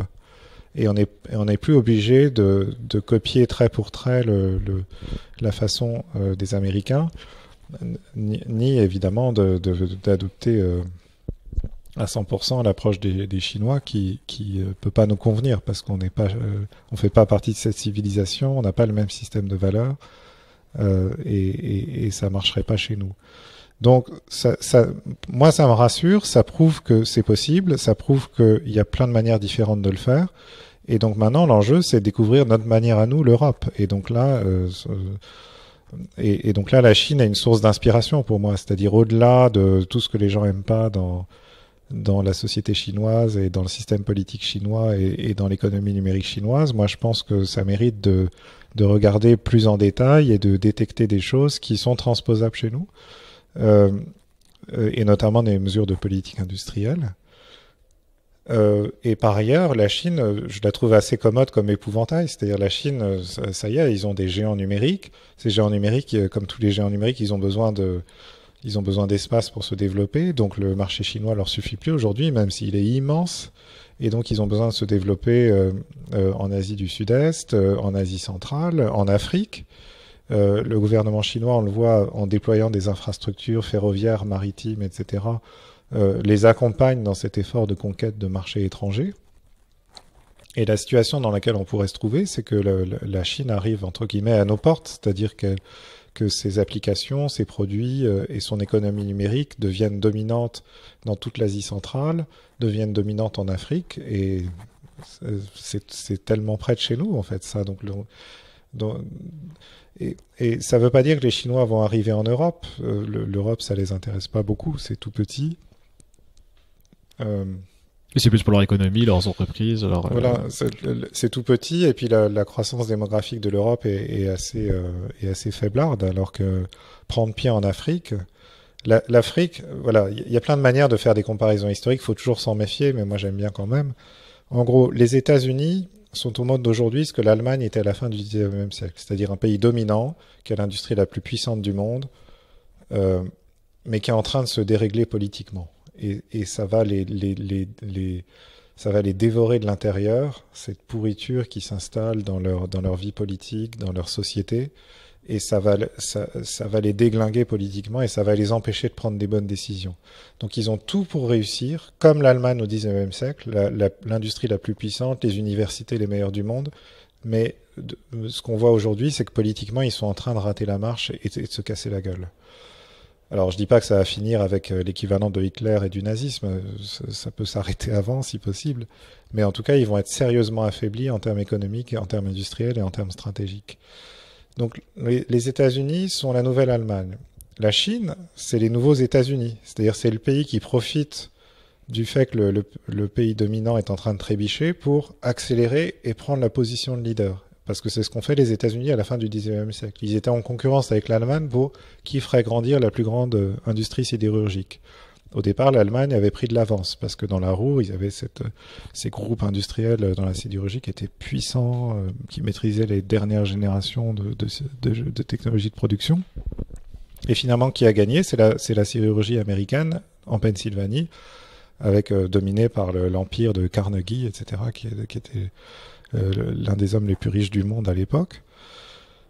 Alors voilà, et si donc je reprends, les États-Unis sont la nouvelle Allemagne, la Chine c'est les nouveaux États-Unis, et quelle est la nouvelle Chine ou la nouvelle Asie, c'est-à-dire un continent encore peu développé, mais dans lequel il y a un potentiel énorme qui est en train de se concentrer et qui va permettre de générer une croissance extraordinaire, y compris au bénéfice des entreprises du pays dominant. Et ben ça, c'est l'Afrique. Parce que l'Afrique, c'est un immense continent qui est en train de se repeupler à toute vitesse avec une dynamique démographique extraordinaire, qui est en manque d'infrastructures, et qui fait les investissements dans les infrastructures et qui développe ces entreprises sur le continent africain. Pour des raisons qui m'échappent complètement, c'est pas les Européens, alors que normalement on aurait tous les moyens de faire ça. C'est les Chinois, et donc les Chinois sont en train d'utiliser l'Afrique comme un moteur de développement et de leur économie, de même que les Américains ont utilisé l'Asie au XXe siècle pour développer leur économie et ainsi au passage aider l'Asie à se développer au point qu'elle est en train de les dépasser. Et justement, donc, pour revenir par rapport à Edge, donc c'est un sujet pas équivalent, mais qui correspond à ça. Également, tu parles du Great Safety Net. Donc on revient encore en arrière. Il y avait la première version qui était justement au 19e, 20e siècle. Est-ce que tu peux expliquer quelle était cette première version et vers quoi devrait tendre du coup cette deuxième version à l'âge entrepreneurial? Alors, donc moi j'ai forgé ce concept du Great Safety Net parce que j'avais besoin d'un mot pour décrire un ensemble composite de plusieurs institutions qui, mises ensemble, forment un système de protection et d'empowerment des individus. Alors, dans le passé, au XXe siècle, le Great Safety Net qu'on a mis en place au XXe siècle, le grand filet de sécurité en français, il reposait sur 3 piliers. Il y avait les assurances sociales, ce qu'on appelle en France la sécurité sociale. Il y avait le système financier qui permettait aux ménages d'aller emprunter de l'argent aux banques pour s'acheter des maisons ou s'acheter des voitures ou financer leur consommation. Et puis, le troisième chose, c'est qu'il y avait des syndicats puissants qui défendaient les intérêts des travailleurs et qui les aidaient à améliorer leurs conditions en permanence. Et ces 3 choses mises ensemble forment un système cohérent. Et dans mon livre, il y a même un schéma qui montre comment le système boucle. Et a permis de tirer tout le monde vers le haut. C'est-à-dire les ménages ont été tirés vers le haut avec toujours plus de pouvoir d'achat et un meilleur niveau de vie. Les entreprises ont été tirées vers le haut parce que ça générait un surcroît de demande qui permettait d'investir dans plus de production, etc. Tout le monde était content, jusqu'à ce que ça commence à se dérégler dans les années 70, avec la fin du processus de rattrapage. Puis ça s'est déréglé encore plus dans les années 90, avec la mondialisation financière, puis ça s'est complètement déglingué en 2008 avec la crise financière, et là tout ça est cassé en fait, ne fonctionne plus vraiment, et c'est pour ça que les gens sont en colère. Les gilets jaunes, c'est la conséquence directe du dérèglement complet de ce système qui permettait de fournir aux ménages de la prospérité et de la sécurité. Et aujourd'hui, il y a plus de prospérité, il y a plus de sécurité en fait. C'est chacun pour soi. On vous aide plus quand vous avez des problèmes et le niveau de vie diminue à vue d'œil. Donc, ce qu'on doit faire aujourd'hui, soit on renonce à tout ça et on dit tant pis, c'est pas grave, maintenant on va vivre dans la jungle et les gens doivent se préparer à souffrir. Donc ça, c'est un discours moi que j'accepte pas. Surtout quand on est dans le monde des entrepreneurs, où on voit qu'il y a plein de solutions à plein de problèmes en fait. Il suffit juste de bien comprendre et de s'emparer de ça et de le faire passer à l'échelle. Donc moi, ce que je pense, c'est que on ne doit pas renoncer à la prospérité et à la sécurité. On doit les restaurer au contraire, mais en créant une version différente du Great Safety Net.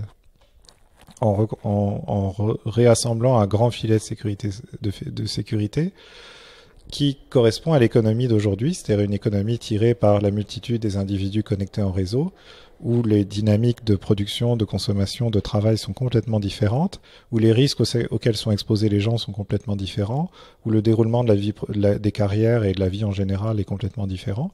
Et donc ça nous invite à réinventer la sécurité sociale, à réinventer le système financier et à réinventer une manière pour les travailleurs de s'organiser entre eux pour défendre leurs intérêts. Et si on fait ça, c'est plus facile à dire qu'à faire, mais dans mon livre, j'ai essayé de donner quelques pistes. Si on fait ça, alors on aura des assurances sociales qui nous couvrent contre les risques d'aujourd'hui, on aura un système financier qui nous prête de l'argent quand on a besoin d'argent aujourd'hui. Et c'est de moins en moins pour acheter une maison ou pour acheter une voiture, c'est souvent pour faire d'autres choses. Pour se former, tu disais par exemple. Pour se former, pour déménager, pour tu parles du concept faire une pause. Les hunters et les settlers, justement. Ouais. Donc, oui, c'est ça. J'ai essayé d'introduire ça. En fait, le Great Safety Net du passé, il a été conçu pour des gens qui sont des sédentaires. Hein, c'était dans l'idée, voilà, les gens qui créent le plus de valeur dans l'économie du passé, c'était les ouvriers dans l'industrie. Et ces ouvriers, ils étaient sédentarisés par l'usine, en fait. C'est-à-dire, une fois qu'ils avaient trouvé un emploi... il y avait la maison à côté de leur usine. Ils s'achetaient une maison pas loin, ils mettaient leurs enfants à l'école, ils fréquentaient le supermarché du coin, etc. Et donc, on a construit... Et comme ces gens-là étaient hyper importants, parce que c'est eux qui généraient toute la productivité, ou l'essentiel de la productivité dans l'économie, on a dit, on va bien les cajoler, on va les couvrir contre les risques, on va soutenir leur pouvoir d'achat pour qu'ils soient hyper productifs, hyper loyaux et hyper efficaces. Et ça a très bien marché, mais du coup, on a installé en norme ce mode de vie sédentaire. Dans l'économie d'aujourd'hui, que j'appelle l'âge entrepreneurial, je pense que ceux qui tirent la création de valeur ou la productivité, c'est plus des sédentaires, c'est des hunters, des chasseurs, en fait, des gens des switchers, comme toi, comme tu disais, change de carrière régulièrement. Des gens qui changent régulièrement et qui changent de façon active. C'est-à-dire, ils attendent pas de se faire virer comme des malpropres pour sombrer dans la dépression et rebondir plus tard. Ils sont à l'affût. Voilà, ils sont les premiers à détecter en général que là où ils sont leur convient plus ou que là où ils sont va bientôt se désagréger. Et donc, plutôt que de couler avec le navire, ils sont agiles, ils arrivent à changer de carrière. Ils préfèrent sauter plus vite, mais c'est pas facile à faire. C'est-à-dire être un bon chasseur, c'est-à-dire bouger, évoluer en permanence. Ça demande de rencontrer des gens, de trouver de l'inspiration, de pouvoir essayer des choses pour vérifier si ça nous plaît, de prendre des temps de réflexion, de se former, d'apprendre des nouvelles choses, parfois de déménager dans un autre quartier, dans une autre ville, etc. Et donc c'est ça la vie des chasseurs et les hunters, les chasseurs. Aujourd'hui, ils n'ont pas de filet de sécurité. On a conçu ça pour les sédentaires et les gens qui sont chasseurs aujourd'hui, justement, on leur envoie les mauvais messages. On leur dit ah non, si vous voulez de la sécurité, il faut redevenir sédentaire, s'il vous plaît. Par exemple, vous êtes travailleur indépendant sur une plateforme. Non, il faudrait redevenir salarié. C'est comme ça que vous aurez... On peut louer un appartement. Voilà. Et donc, on fait les choses complètement à l'envers. Ce qu'on devrait faire, c'est rendre attractif le fait de devenir un hunter pour attirer les meilleurs dans ces métiers-là. Ériger ça en normes, mettre en place les bonnes institutions pour que ce soit soutenable, que les gens puissent mener une bonne vie dans ce segment-là. Et puis tous ces gens-là tireront l'économie vers le haut. Et donc du coup ça passe, c'est vrai que par exemple, j'ai un exemple concret, les freelances, c'est vrai, il y a des plateformes qui aujourd'hui comme WeMind par exemple qui permettent de plus facilement avoir un appartement par exemple, d'avoir un dossier, d'être backé en fait par WeMind pour trouver un appartement. Là, je parlais la semaine dernière avec un groupe de freelance pareil qui s'était mis en coopérative pour pouvoir avec un système ils se repartageaient un peu les commissions, pas les commissions, mais les deals qu'ils avaient en tant que freelance. Ouais. Donc ça crée en fait des espèces de des petits projets en fait à droite à gauche ou plus gros d'ailleurs comme Human qui vont dans ce sens. Et c'est vrai que moi par exemple dans mon cas personnel, c'est vrai que je suis passé de étudiant, auto-entrepreneur, mandataire social, dirigeant de SAS. Enfin c'est une catastrophe. On sait même plus dans quelle sécurité sociale on doit aller. Enfin mais rien n'est fait pour ça. Moi je comprends toujours pas d'ailleurs. Il y a des frictions à chaque fois et parce que c'était l'exception. C'est-à-dire dans le passé, les cas comme toi, c'était l'exception. Et donc comme t'étais l'exception, on te faisait comprendre que fallait pas trop en demander, que les efforts seraient à ta charge pour remplir les formulaires, comprendre la complexité du système. Or, comme ça devient la norme, en tout cas, ça devrait devenir la norme, parce que les gens qui s'en sortent mieux dans l'économie d'aujourd'hui, c'est ceux qui mènent ce genre de vie.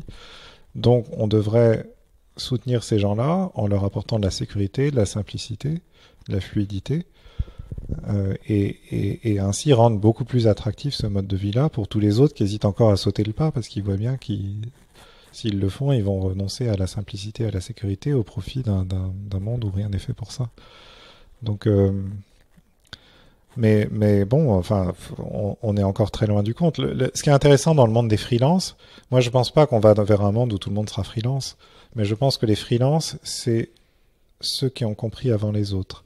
Et parce qu'ils ont compris avant les autres et qu'ils n'arrivent pas à mener cette vie-là dans le cadre des institutions actuelles, ils s'échappent de l'institution la plus enfermante qui est le salariat pour retrouver leur liberté et ainsi explorer et ainsi réinventer leur vie beaucoup plus en phase avec la façon de travailler dans l'économie d'aujourd'hui.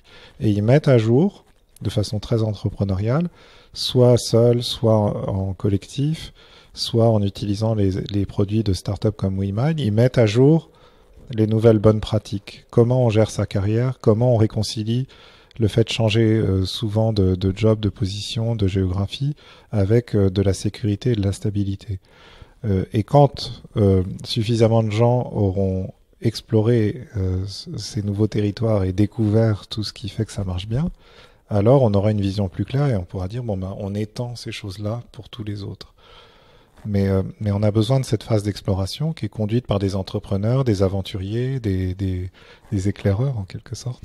Et les freelances, c'est ça. C'est-à-dire, je pense que demain, la plupart des gens retrouveront des emplois salariés, mais ce sera un salariat très différent. Ce sera un salariat réinventé pour ménager l'agilité dont ont besoin les gens dans changement de carrière, ouais, plus de CDD. Enfin, d'ailleurs, on voit très bien maintenant dans la jeune génération, enfin, les gens demandent presque à avoir un CDD plutôt qu'un CDI, par exemple. Enfin, il y a cette peur du long terme, cette envie de changer régulièrement, etc. Et Macron, il a offert un écho extraordinaire à cette vision des choses avec une promesse de campagne qui était la possibilité de toucher les allocations chômage quand on démissionnait.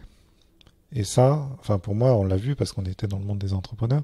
Ça a touché une corde sensible chez les gens. Les gens se sont dit, il a compris ce que c'était que le monde d'aujourd'hui. Le monde d'aujourd'hui, c'est un monde où les travailleurs sont les premiers à détecter que ça va pas, qu'ils se sentent mal dans leur boulot, que leur entreprise va pas bien, que leur patron est un abruti, ou voire les harcèle, etc. Et la raison pour laquelle ils restent quand même, c'est que ils ont zéro, enfin ils ont rien derrière. Voilà, c'est que s'ils s'en vont, ils vont être pénalisés. Parce que s'ils s'en vont, ils dérogent au mode de vie sédentaire des settlers, et donc on va les punir. Et donc ce que disait Macron quand il disait on donnera les allocations chômage à ceux qui démissionnent, c'était pour libérer le fait de se mettre en chasse. Parce que si vous avez la garantie de toucher les allocations chômage, même pendant 6 mois ou 4 mois, j'en sais rien, bah ça libère en fait. Et ça permet de prendre la décision de dire je le sens plus, je m'en vais. Je vais avoir besoin d'une petite période pour réfléchir, rencontrer des gens, me former, trouver un nouvel appartement, etc. Ou aider mon conjoint à me suivre.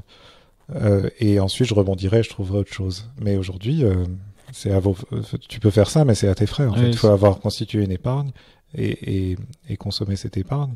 Et si tu vas avoir la banque pour me dire, vous pouvez pas me prêter de l'argent pour que je puisse vivre pendant 4 mois avant de retrouver un autre emploi, non. Ça marche pas, il n'y a pas de prêt pour ça. Marche pas. Or, il devrait y en avoir. Oui, du coup, c'est la vision du Great Safety Net 2.0. Exactement. C'est que dans ce Great Safety Net 2.0, il devrait y avoir des produits financiers qui permettent aux gens d'emprunter de l'argent pour financer des transitions professionnelles. Et ce qui est beaucoup plus important que d'acheter une maison dans le monde d'aujourd'hui. Et pareil avec les entrepreneurs qui aujourd'hui n'ont pas, enfin si on rate sa boîte aujourd'hui, on se retrouve avec rien et on n'a rien, ouais. Et malheureusement, il y en a certains qui repartent dans le salariat un peu à contre-cœur peut-être, certainement même. Oui. Oui, alors ça c'est l'un des problèmes qu'on essaie de régler à The Family, c'est-à-dire pour retenir les gens dans une dynamique entrepreneuriale, on essaie de leur aménager des revenus de remplacement pendant les transitions où ils vont continuer de faire des choses intéressantes tout en restant immergés dans le monde des entrepreneurs, préparer leur prochaine start-up, etc. On va arriver aux questions de fin, ça fait un petit moment qu'on discute. Oui.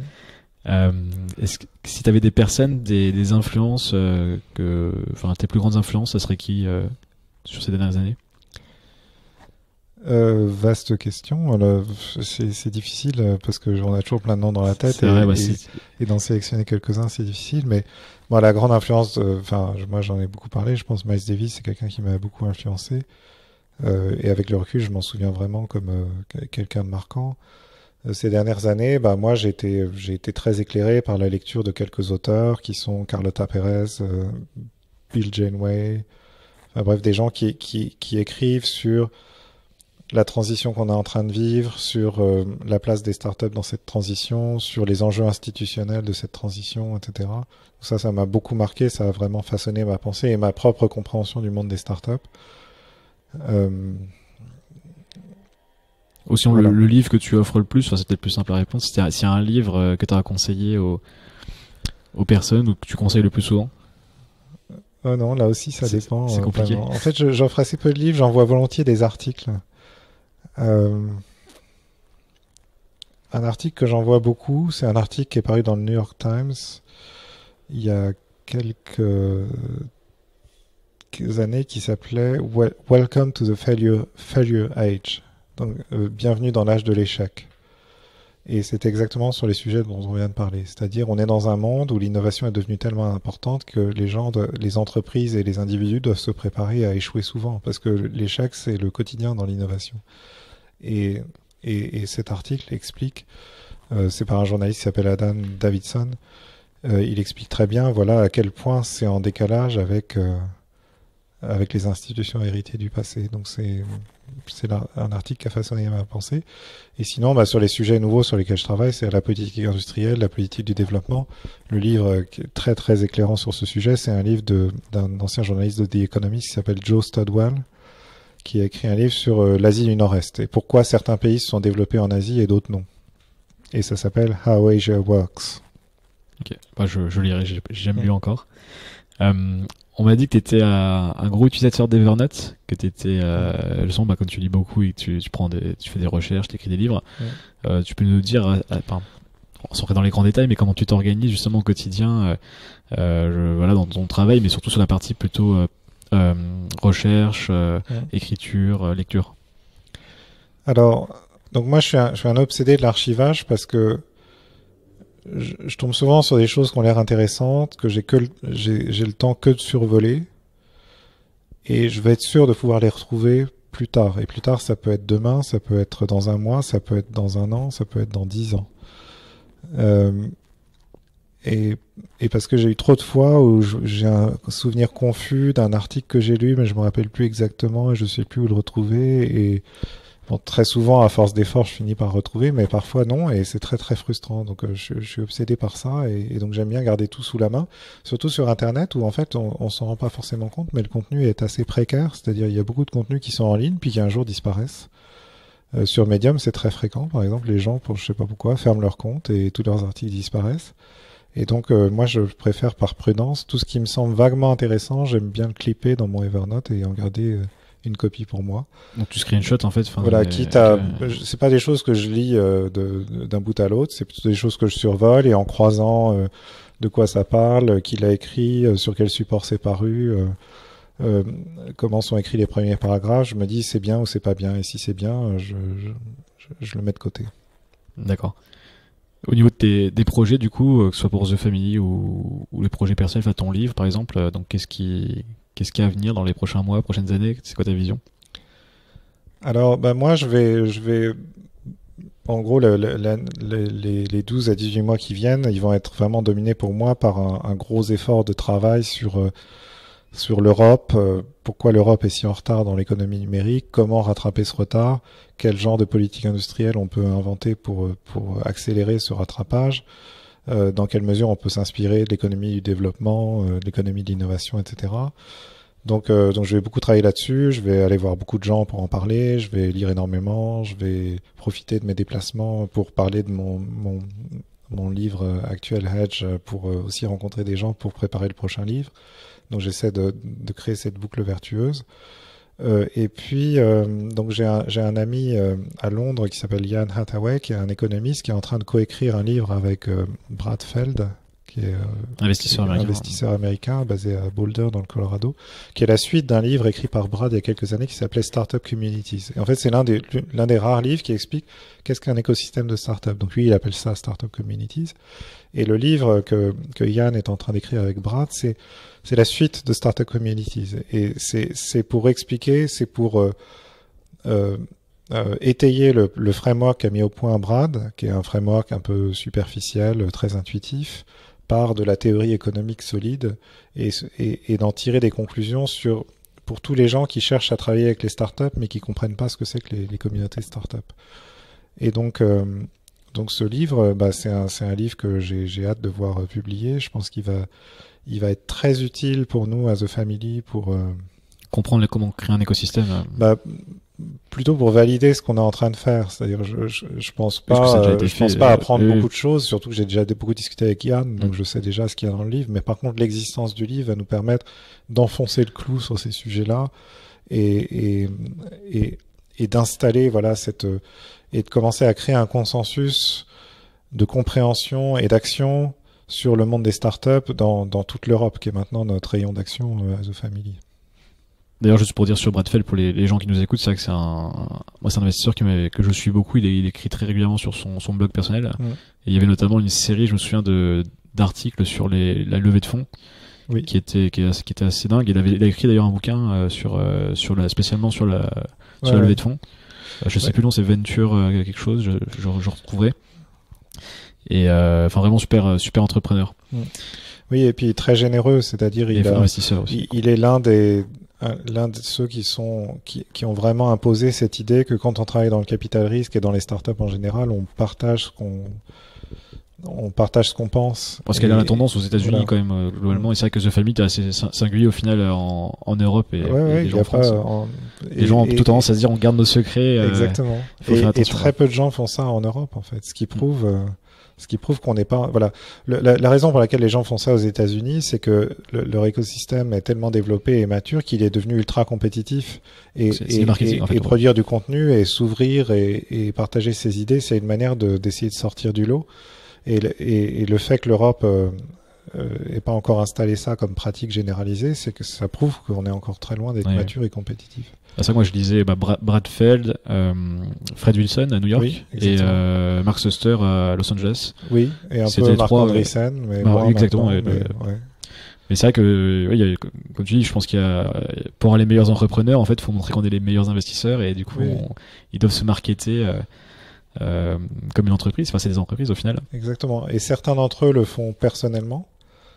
Et puis d'autres ont compris que c'est ça qu'il fallait faire, mais comme ils n'ont pas le temps ou qu'ils savent pas écrire, ils ont des équipes entières en fait de copywriting qui font tout le travail pour eux. C'est bien fait d'ailleurs, parce que les Américains, l'écriture c'est quelque chose qu'ils prennent très au sérieux.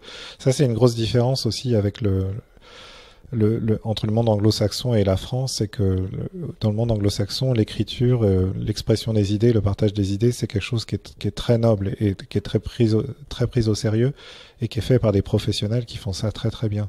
Alors que chez nous, des fois on passe même pour moi je l'ai vécu un moment personnellement, c'est quand j'ai commencé à écrire sur l'entrepreneuriat par exemple, ça passait des gens pensaient que c'était prétentieux, du coup c'était plutôt c'était juste envie j'ai appris de récemment de The Family ou d'autres sources. Je veux juste rendre un petit peu ce que j'ai appris, mais c'est pas perçu comme ça en tout cas et c'est bon pour tout le monde, c'est bon pour les gens qui te lisent, qui apprennent des choses, qui vont s'intéresser à toi, que ça va inspirer. C'est bon pour toi parce que d'écrire ça force à rendre les idées plus claires en fait, et on apprend beaucoup soi-même en écrivant.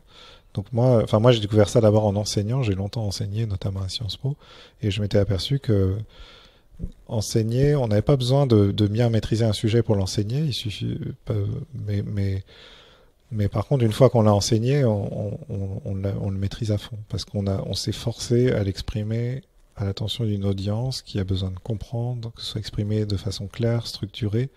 Et cet effort de structuration et de clarification, c'est la meilleure formation de soi-même. Où est-ce qu'on peut te suivre, du coup, pour conclure? Me suivre, te il y a plein de manières. Tu diriges les gens vers où? Enfin, vers ton livre, déjà, j'imagine. Alors, il y a mon livre. Si vous voulez me suivre une fois par semaine, il faut s'abonner à ma newsletter. Si vous voulez me suivre au quotidien, il faut suivre mon fil Twitter. Voilà. D'accord. Et c'est là où je concentre plus actif, un peu tout ce que je fais. Voilà. Ça marche. Merci beaucoup. Merci. Merci Nicolas. Au revoir. À bientôt.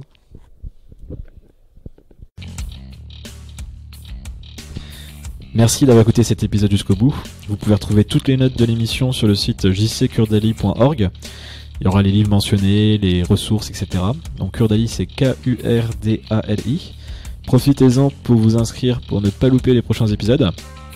Et pour m'aider, vous pouvez faire 2 choses. Partagez à vos amis l'épisode ou le podcast ou mon site, et mettez 5 étoiles sur iTunes. C'est ce qui permet d'avoir le plus de visibilité pour les podcasts. C'est comme ça qu'on gagne en visibilité. Donc c'est important. Je vous dis à lundi prochain pour un nouvel épisode de Conversation avec JCK. Allez, à plus.